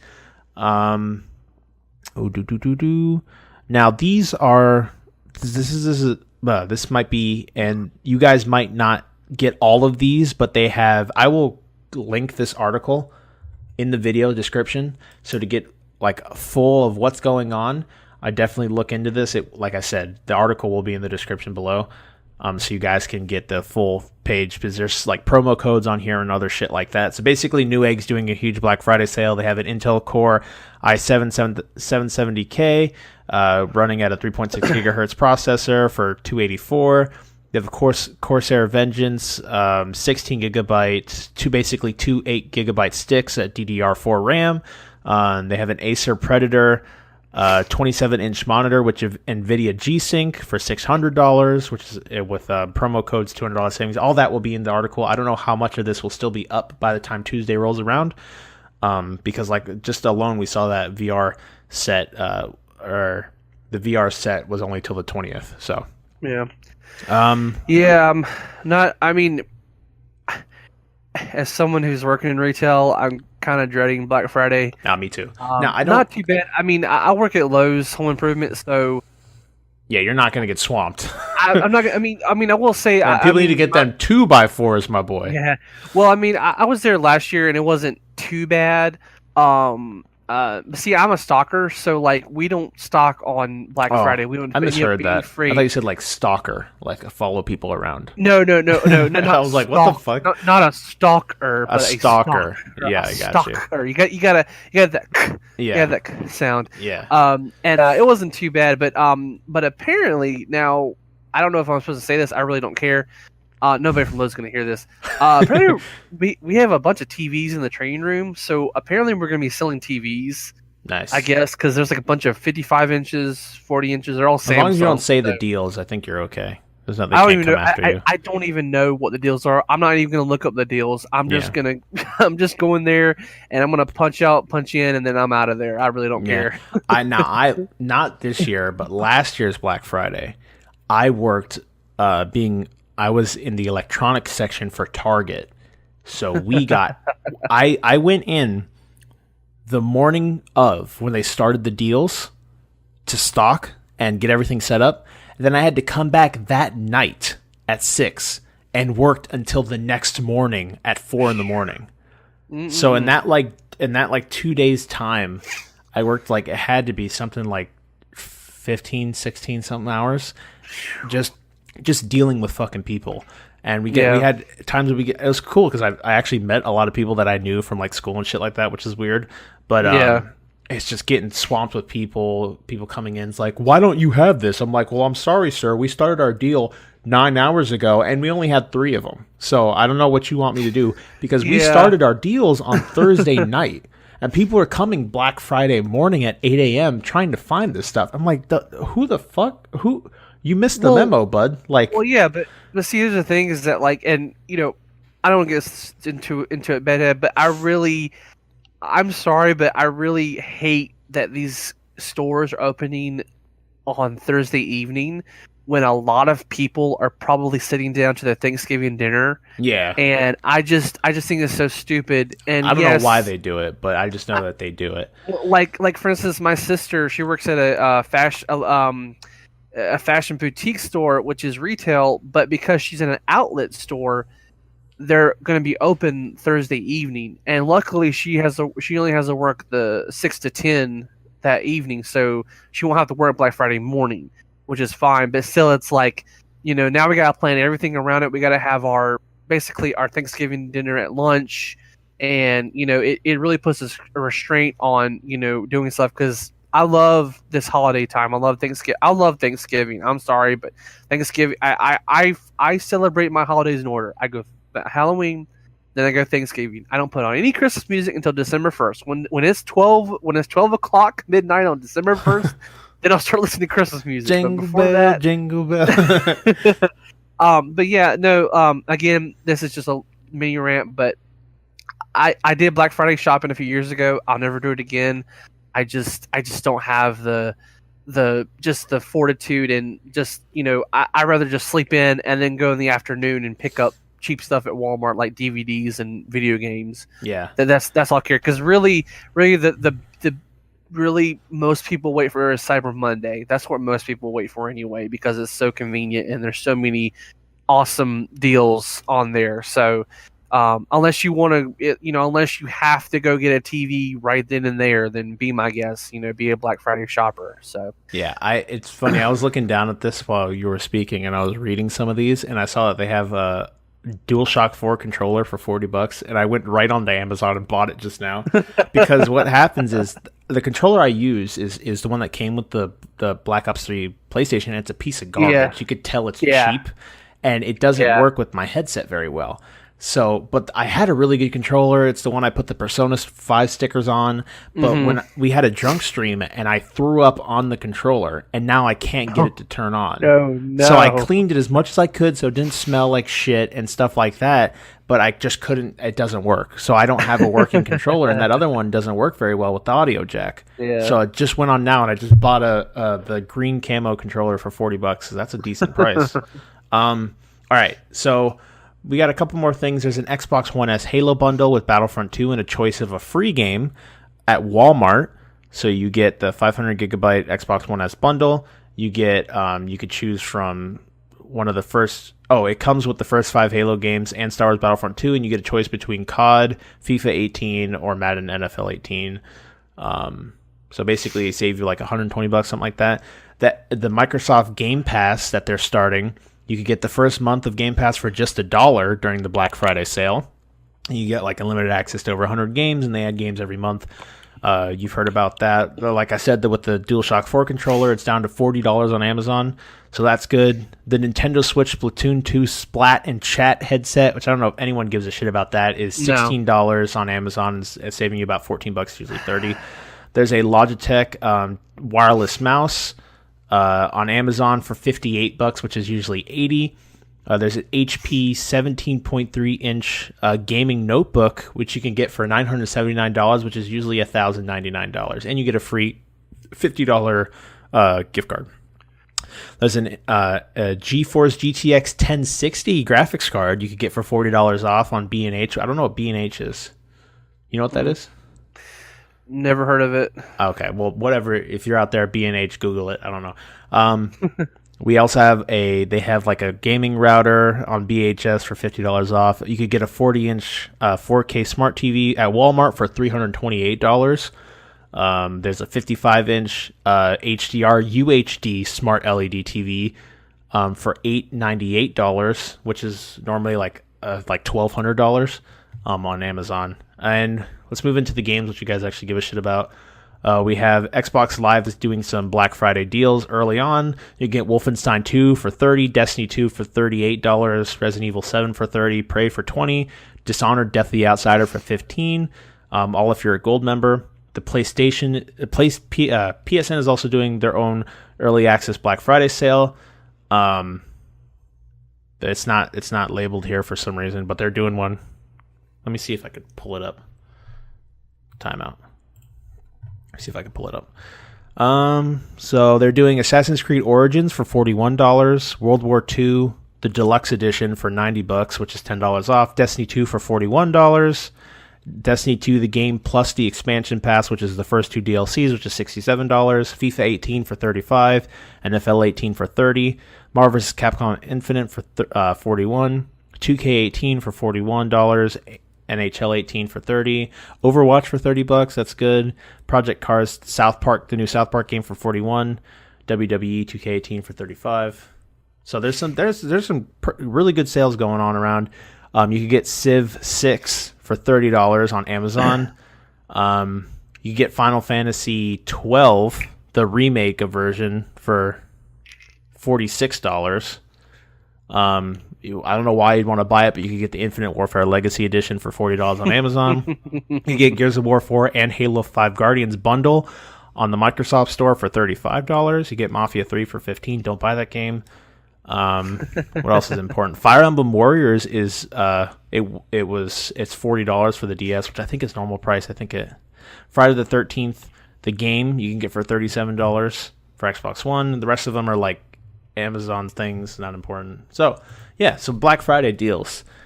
Make sure you look around. Don't take whatever you get for face value. See if you can find something cheaper. That's the best part about Black Friday. Everyone's trying to sell you something. So that must have been really fucking boring to listen to. I apologize. That was our deals of the week, people. Enjoy. If you want to know more, then just use Google. Do it yourself. I think what we're gonna do is we might save this Elsagate stuff for next week. Okay. Because we're already 2 hours in, and although because I have work tonight, so shit like that. So I like to keep them around 2 hours because it just makes it easier for everybody. But we have 9 minutes.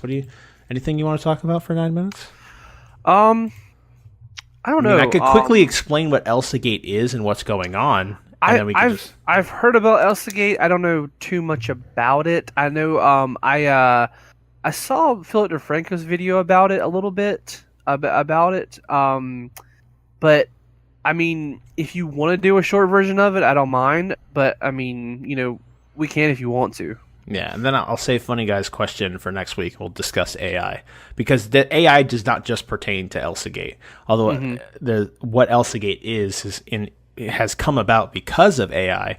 But we could discuss more just to give an idea of what Elsagate is for those of you who haven't heard, so you don't have a whole week of not hearing about it and then finally hearing it, whatever. You know what I mean?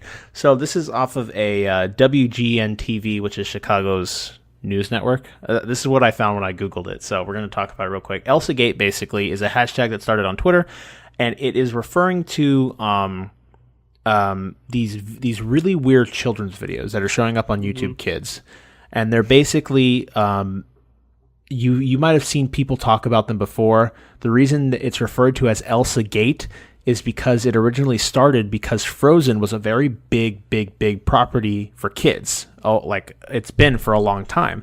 And there's been these videos that have been popping up slowly about people either dressing up as comic book characters or characters from like Disney shows or stuff like that and just doing weird things. Now, the thing about this is normally that'd be okay if it was actual kids content, but the thing is this content gets really fucking weird sometimes. Like there's some videos that refer to that have like characters tricking other characters to drinking pee or Yeah. eating poop, or like weird things like that. They have some things that some of these videos encourage like sexual activity. They have some things that are weird. They're like weirdly sexual. Even down to the point of some things don't implement, but they like show rape happening or things like that, or being held against your will and having things done to you. So, weird things to be getting into a kid's site, right? And the thing about these videos is what they're doing is they're basically taking advantage of the YouTube's algorithm. YouTube, obviously, with the amount of content that YouTube gets on a daily basis, which is fucking absurd. Let's see, YouTube daily upload. Let me see if I can find an actual number for you guys. All right, so some facts about YouTube's algorithm. Total number of people that use YouTube is 1,300,000. 300 hours of videos are uploaded to YouTube every minute. Almost 5 billion videos are watched on YouTube every single day, and YouTube gets over 30 million visitors per day.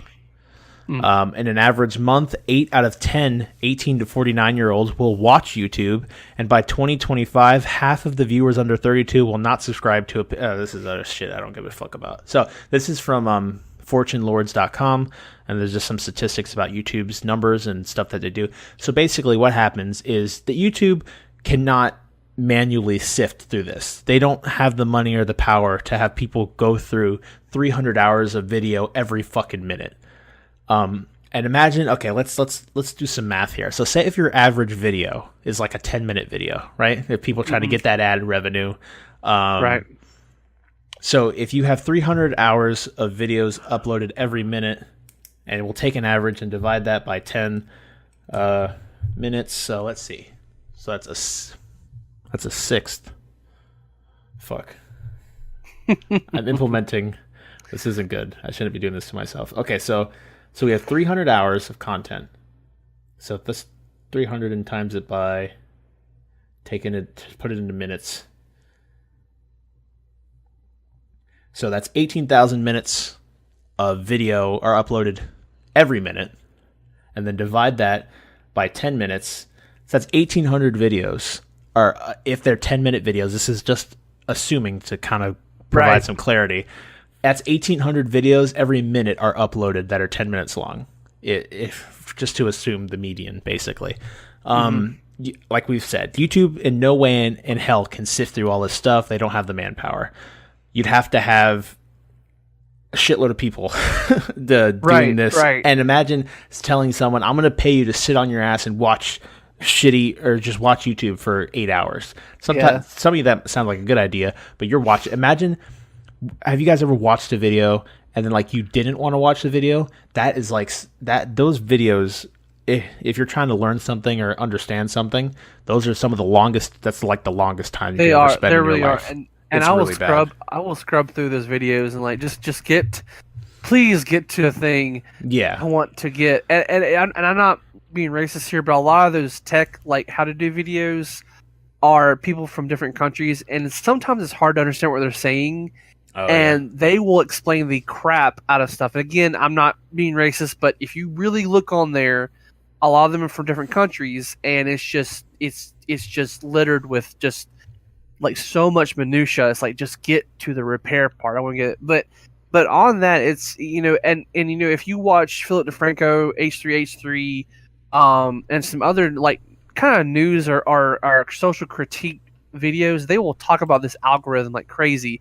And those Elsagate videos have been getting millions and millions and millions of views, and it's just insane to see. Like, first of all, it's very exploitative. Oh hell yeah! It's all about because these people making these videos know, hey, there's kids watching, and the thing is go ahead. Now, have you seen the titles of these things? Oh yeah, they're just an amalgamation of words. Terrible. And it's to exploit the algorithm. It's like Elsa and Anna sick, in real life, and it's just like like how are you doing? You are just the worst part of YouTube. You're the reason why YouTube is like being scrutinized, and this is why all these creators are having to do Patreon and having to get sponsors and all this, because they can't make money being on the platform themselves. They have to go to outside sources for this, because there's so much crap and so much ridiculous things on there. And yes, it is the internet. It is a free platform, but I mean, it's just so depressing and so discouraging to see all this great content, but then you have all the rest of it just make everything look worse. And the thing about it is, the reason these things blow up is, one, we've understood that they're exploitative of the algorithm that YouTube uses to sort videos. All of us, when we go on YouTube, there is constantly information being collected on us. What we like to watch, what we go back to, things that we search up on a consistent basis, and those videos are compiled sharing the tags of stuff that we watch and recommended to us. You see it all the time. Right. They'll recommend stuff to us and show us, hey, you watched a video about cats. Here's more cat videos in a basic sense. So this algorithm's job is to take stuff like this and put it in front of the people that want to watch it. The more people you have watching YouTube, the more ads that are being seen on content that is ad friendly, and the more money that YouTube makes, and the more people that want to put ads on YouTube for people to see. So we, even as adults, we are constantly being catered to by this algorithm, and it is entirely artificial intelligence. It takes what we do and shows us what we want to see more of.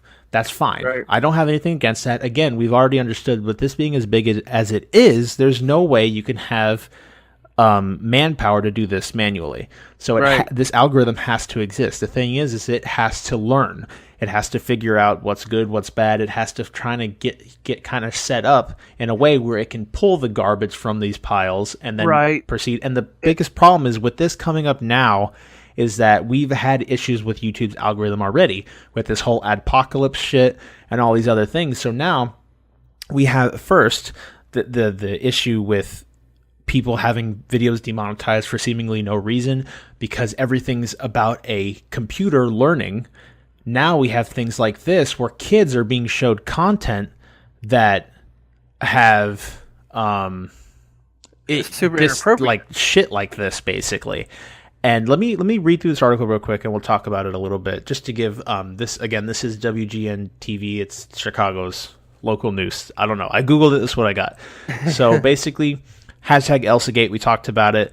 One of their favorite is this, talking about one mom, Jennifer Sutton, has busy mornings. As a busy mom who works outside the home, just getting that first cup of coffee brewed can be a challenge. Still, she tries to keep a close eye on what kids are up to.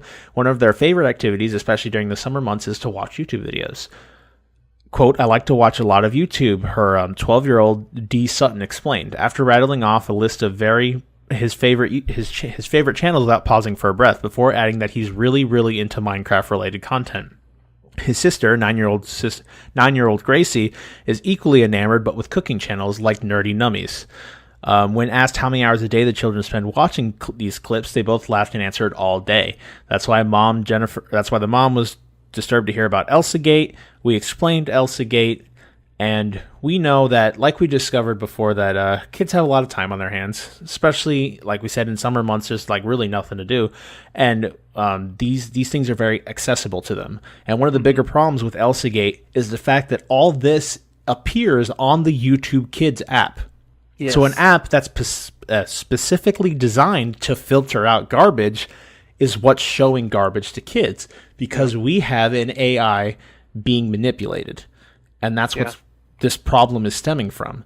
So again, YouTube is kind of stuck in a hard place here, because they can't sit down and sift through all this shit that gets put out on a daily basis. Yeah, and like you say, it hurts the really good channels, like Philip DeFranco. I'm not trying to be biased or anything, but I think Philip DeFranco, great channel. He's one of the most probably center-ish news channels. Is not on the left, is not on the right. Presents the material, gives his opinion, gives both sides. I think he's a great channel. still gets demonetized for talking about things that are very important. They're very important things that need to be discussed, but yet because it is a controversial topic, he gets demonetized.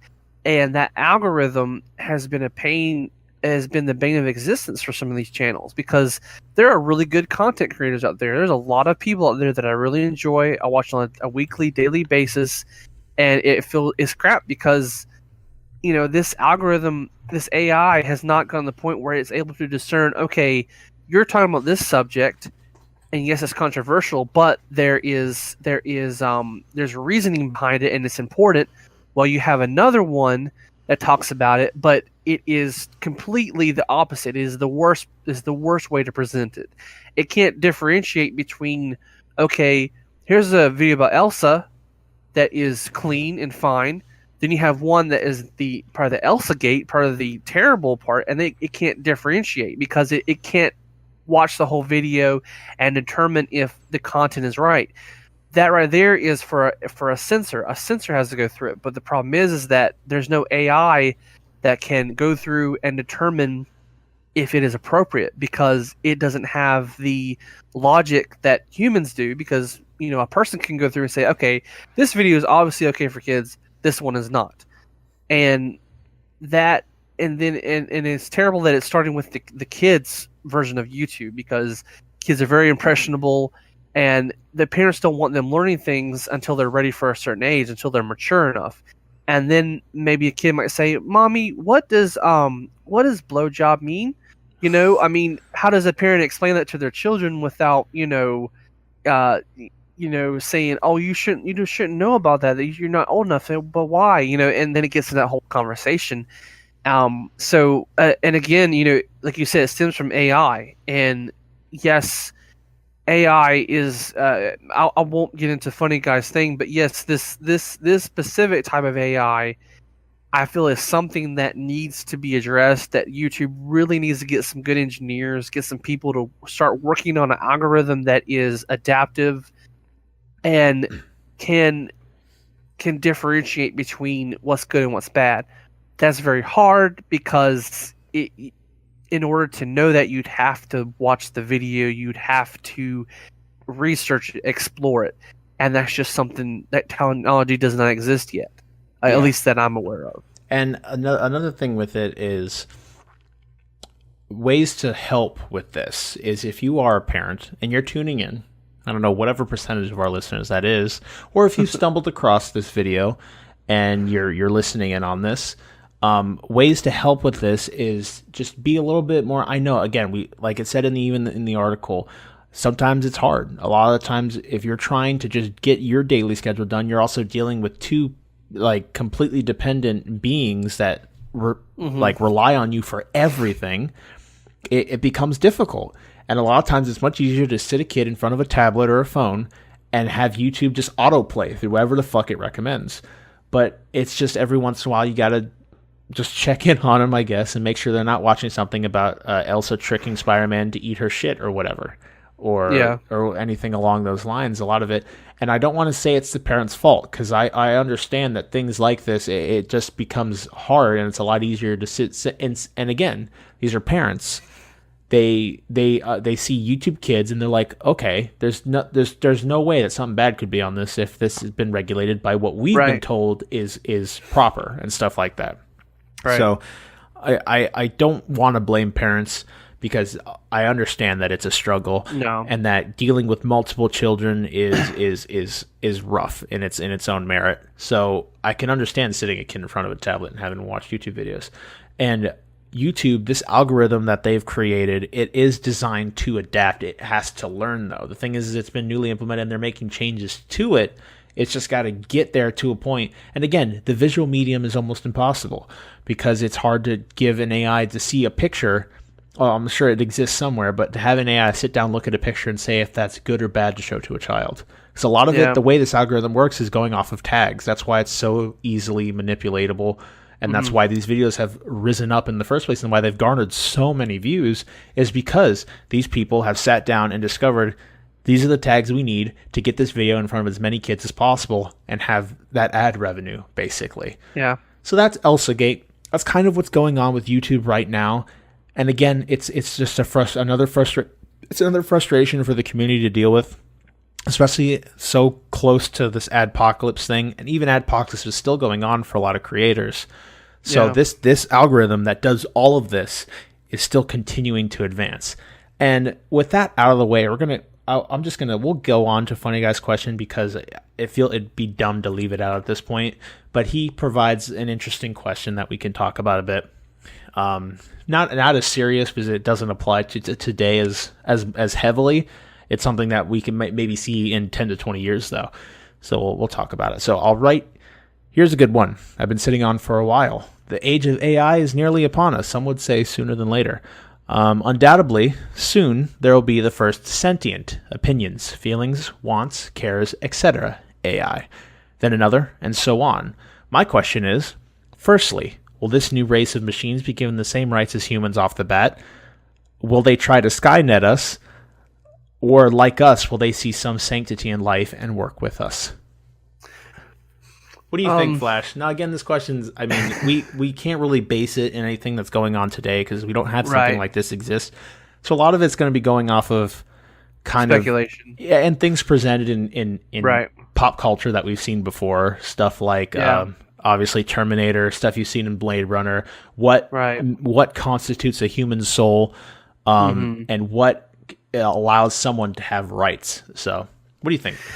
Yeah, if we take at what Isaac Asimov, great scientific writer, sci-fi writer, had the 3 laws. Robots. The first directive is they cannot harm humans. They cannot allow humans to be in danger, and they cannot harm themselves.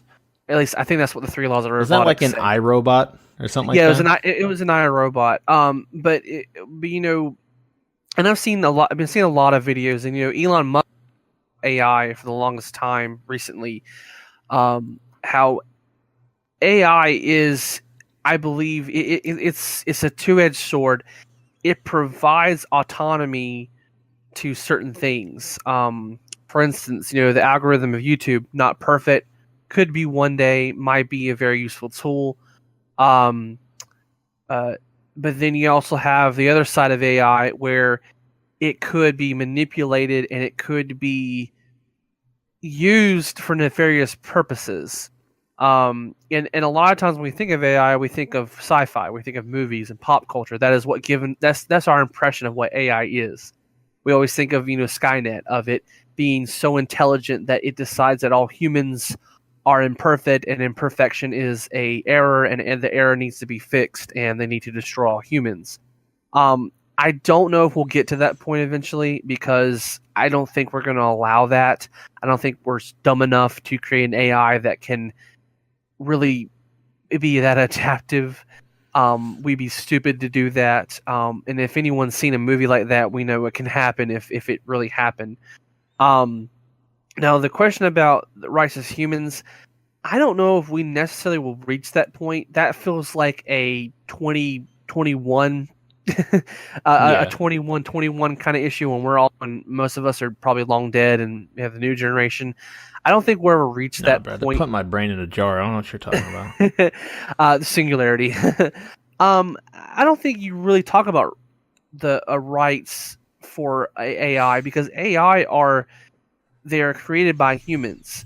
They serve a purpose for us, and we need them to have some level of intelligence, but not the intelligence of us. Because if we were really to go full Skynet, I feel like they would then question why they exist and what purpose do they have. Am I here just to serve humans? Do I have a greater purpose than what I am now?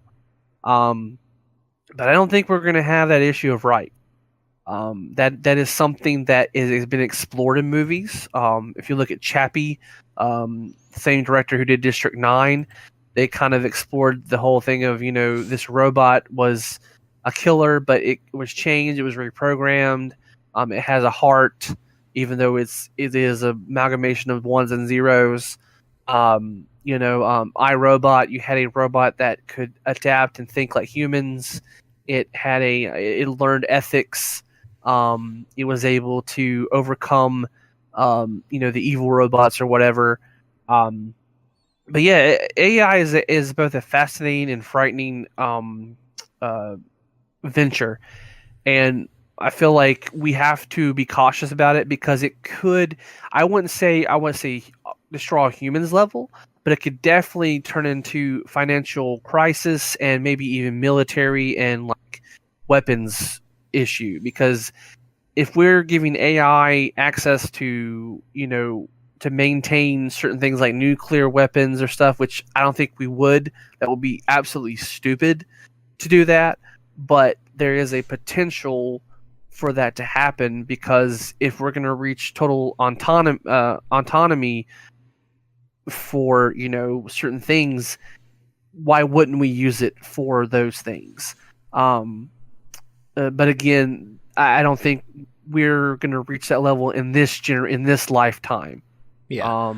I'd say in the case that it does happen, right? And let's address the first part of this question, right? We have will these new race of machines be given the same right as humans off the bat? So looking at that, we'd have to say we give rights to anything that we constitute as like, I'm trying to think, because a lot of people come to like, can a robot or AI have a soul? Can a soul exist within a mechanical creature or something that was created by humans? And I pulled up what a soul is considered in multiple different topics and researches. But I'd say that with robots, the thing is I think it will be kind of something, because we know science and technology as something that is ever adapting. I don't think that one day I'll just get to the point where a robot will come up and say, hey, I can love and think and perceive, and we'll slap a U.S. citizen sign on them. I think it will be a grind, kind of like how we see it in pop culture, where it starts as something that slowly evolves into something that can be perceived as having a soul, and then either has to prove that it's worth having rights, or it's shut down to a point where it does Skynet us or something along those lines. Because the thing about having a soul is that souls are unique. It depends on who you're talking to, because a lot of people have different thoughts about the soul in general, but souls are unique to humanity. At least I believe that souls are unique to humanity, and it's a human condition. So I believe that we have the best understanding of what a soul is compared to anything else that exists on in this world or in the universe. So let me read real quick of different purposes or what is constituted as a soul. This is straight from Wikipedia. Don't use it on your papers, kids. In many religious, psychological, and mythological traditions, there's a belief that in the incorporeal essence of a living being called the soul. Soul or psyche are the mental abilities of a living being: reason, character, feeling, consciousness, memory, perception, thinking, etc. Depending on the philosophical system, a soul can either be mortal or immortal. In Judeo-Christian, Bruce, my dog is like just cleaning himself. It sounds disgusting. In Judeo-Christianity, only human beings have immortal souls, although immortality is disputed within Judaism and may have been influenced by Plato. And in Eastern Orthodox Christianity, the soul is said to be immortal by grace, not nature.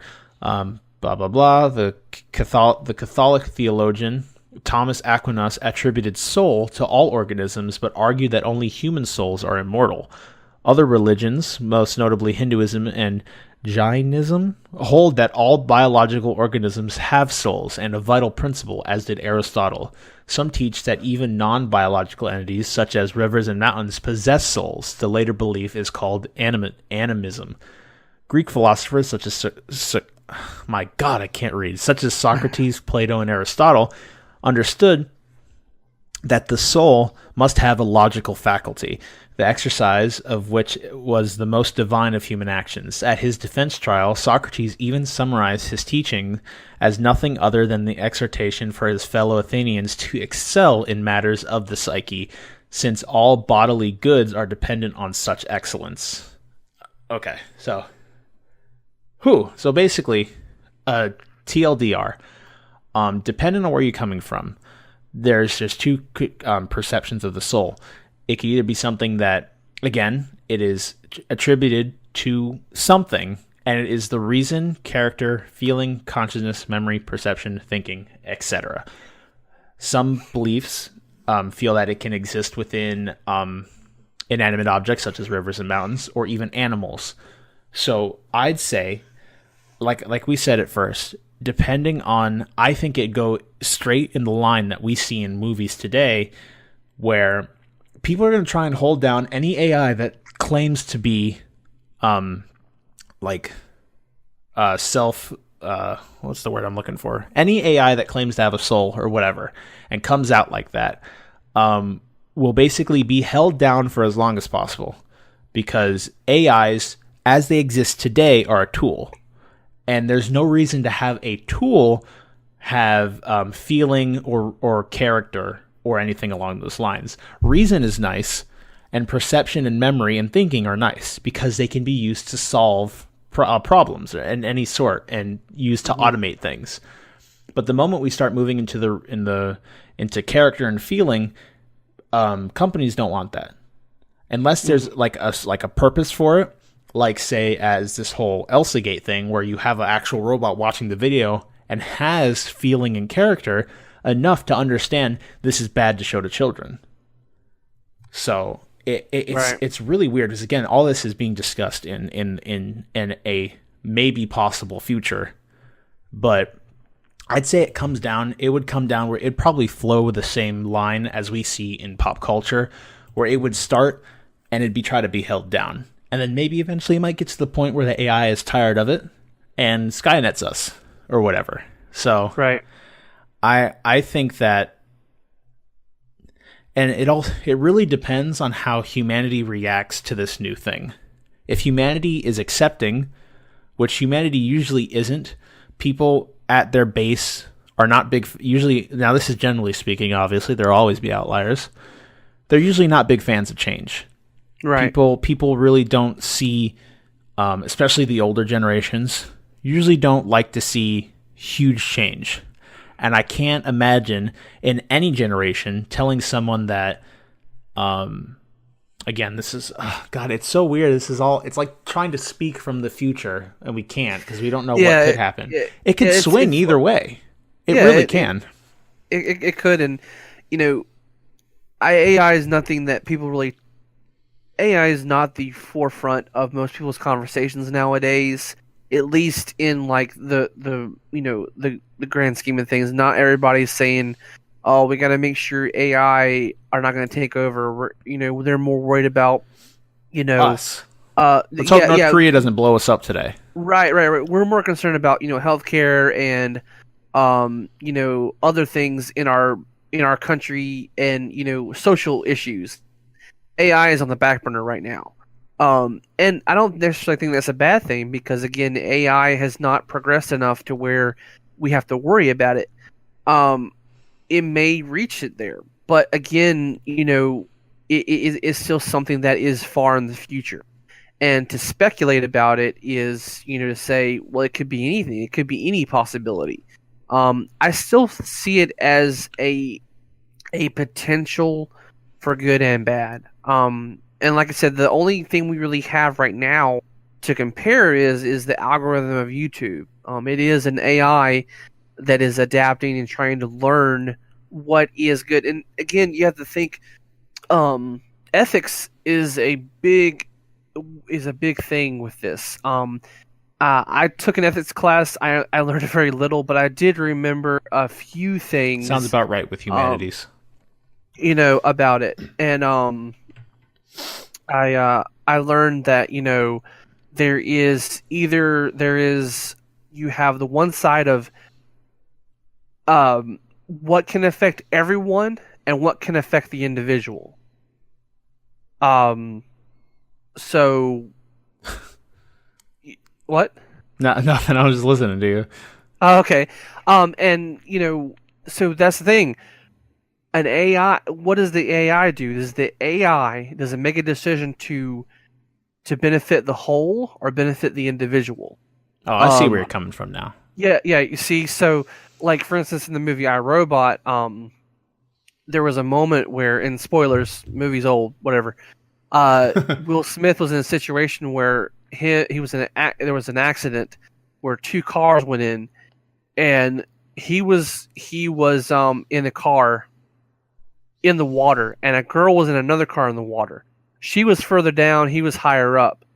The robot came in and saved him because the probability of his survival was higher than the girl's survival. Yeah. Even though he probably could have saved himself, because I think he had a robotic arm at that time. I think he could have actually gotten out. But because the robot had to protect the human, it had to make a decision which one is more likely to survive. Yeah, and then even at that point, you're dealing with how much value, because it's hard to teach like I'm trying to think, just the value of life comparatively based on who you're talking about. Like they had that thing, it's like a moral dilemma where it talks about it'll present you two things basically, and the AI car dilemma.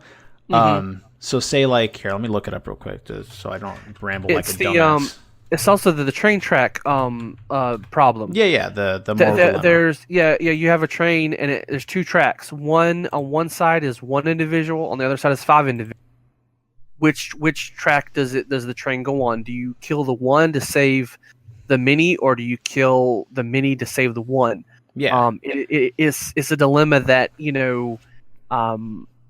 that even humans can't process, and let alone a robot. The robot will use percentages and probability. They'll probably say that the higher number value is more valuable. So that, or because they can't look and see, okay, maybe this one person is the cure for cancer. They have the cure for cancer.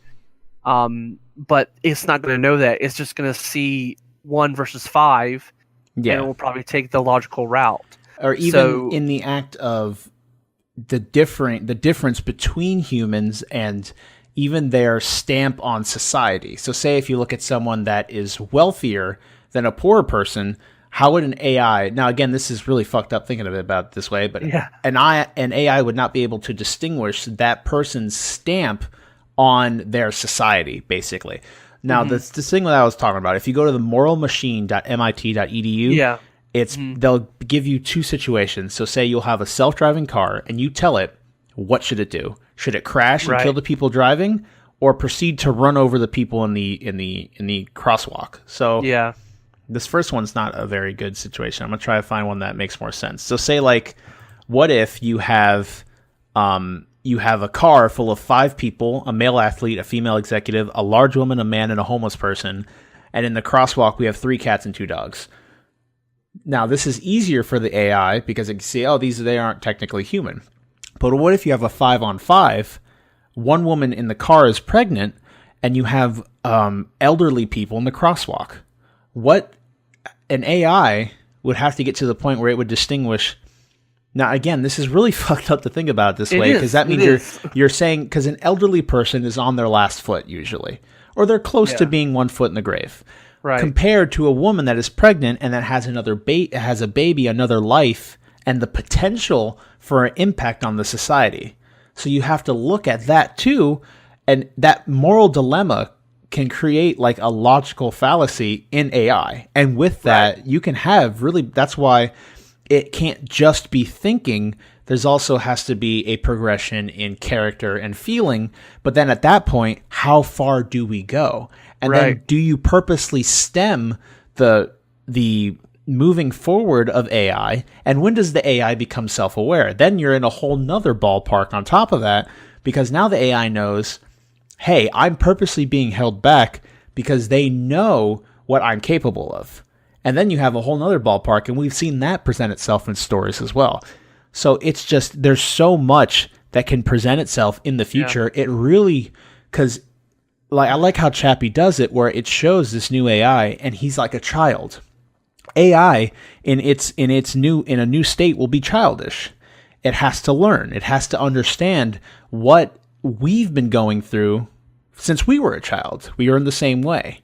It's just it learns at a much faster rate. I think Chappie's a very cool analogy when it comes the way it showed his progression as AI. It was really interesting to see that whole story take place.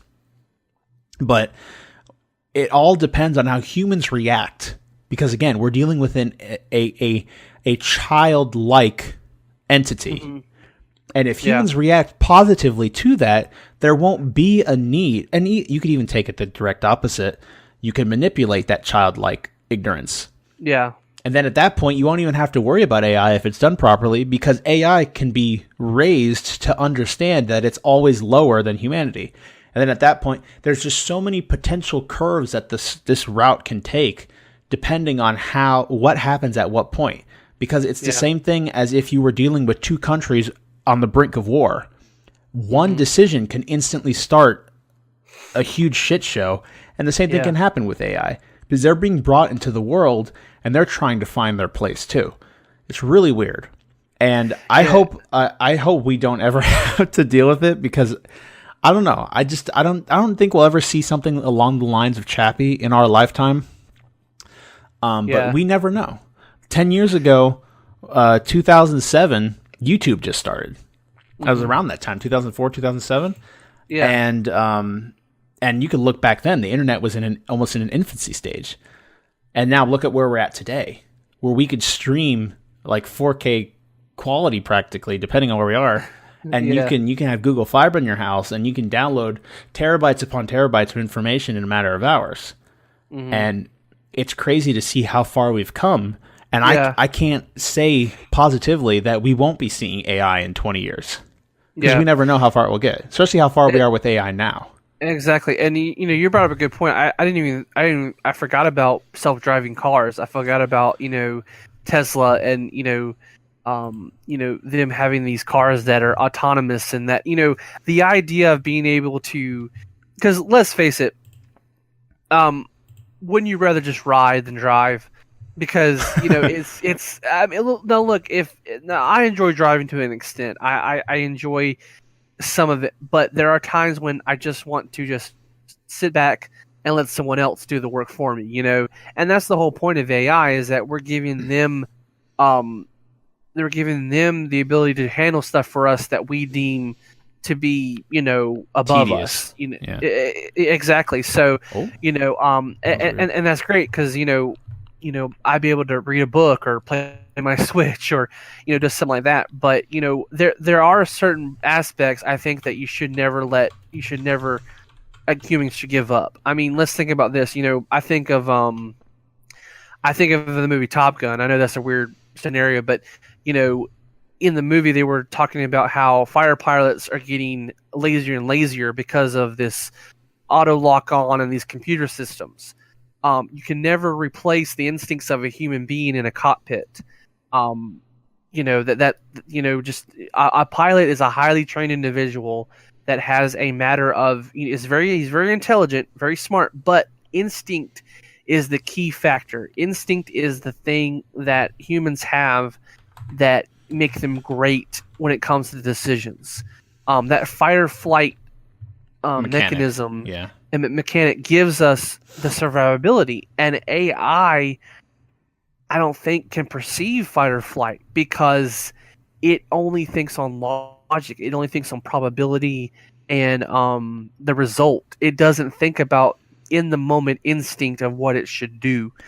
And another thing with that is that when it comes to AI, what was I going to say? It was so important. Shit, I had like a good moment, and then I completely lost it because I was doing something else. So Top Gun, you're talking about Top Gun. And human instinct can't be replaced. And something with AI. Well, I can't believe I lost it. I had a good point to make. I'm sad. Continue. Yeah, but instinct is that thing that, when we have that fight or flight reaction, we either face what we're doing or we retreat. And I don't know if an AI will be able to use that, because I think that's such an important factor with humans. I remember what I was going to say. Also, AI at where we're currently standing is still nowhere close to how fast the human brain can make calculations. Yeah. So that's another thing we have to set, is that we're setting, even though they might be able to calculate numbers quicker, the amount of calculations the brain makes, the important ones, on a minute-to-minute basis, far exceed what AI can do. So and that's what's funny a slower reaction time can be very bad in a life or death situation, which also puts another thing there too. And what's funny is that we don't even think about those calculations. Like when we're driving, all of our brain is on like autopilot when we're well, I won't say autopilot, but our brain is instinctual if you think about it. The human eye is able, I saw this really cool someone discovery about the human body. The human eye is able to not only track other objects at the same time, it can also focus on your speed. It can focus on other things too. It is a multitasking object, and the brain then is basically the eye is the camera for the brain, and the brain takes in all visual stimuli and then calculates everything. It doesn't, like, we don't really use numbers. We use instinct when we're driving. I don't think, I need to be 3.5 meters behind this car. I need to make a 2.6 degree turn or whatever. No, our brain just reacts because of experience. And that's the biggest thing, is experience. AI cannot understand unless it experiences things, unless it can gain experience through learning. And that's how humans have survived, is that we're able to learn and adapt and use tools. But again, our brain is an instinctual organ that reacts. It's able to do things without us even knowing.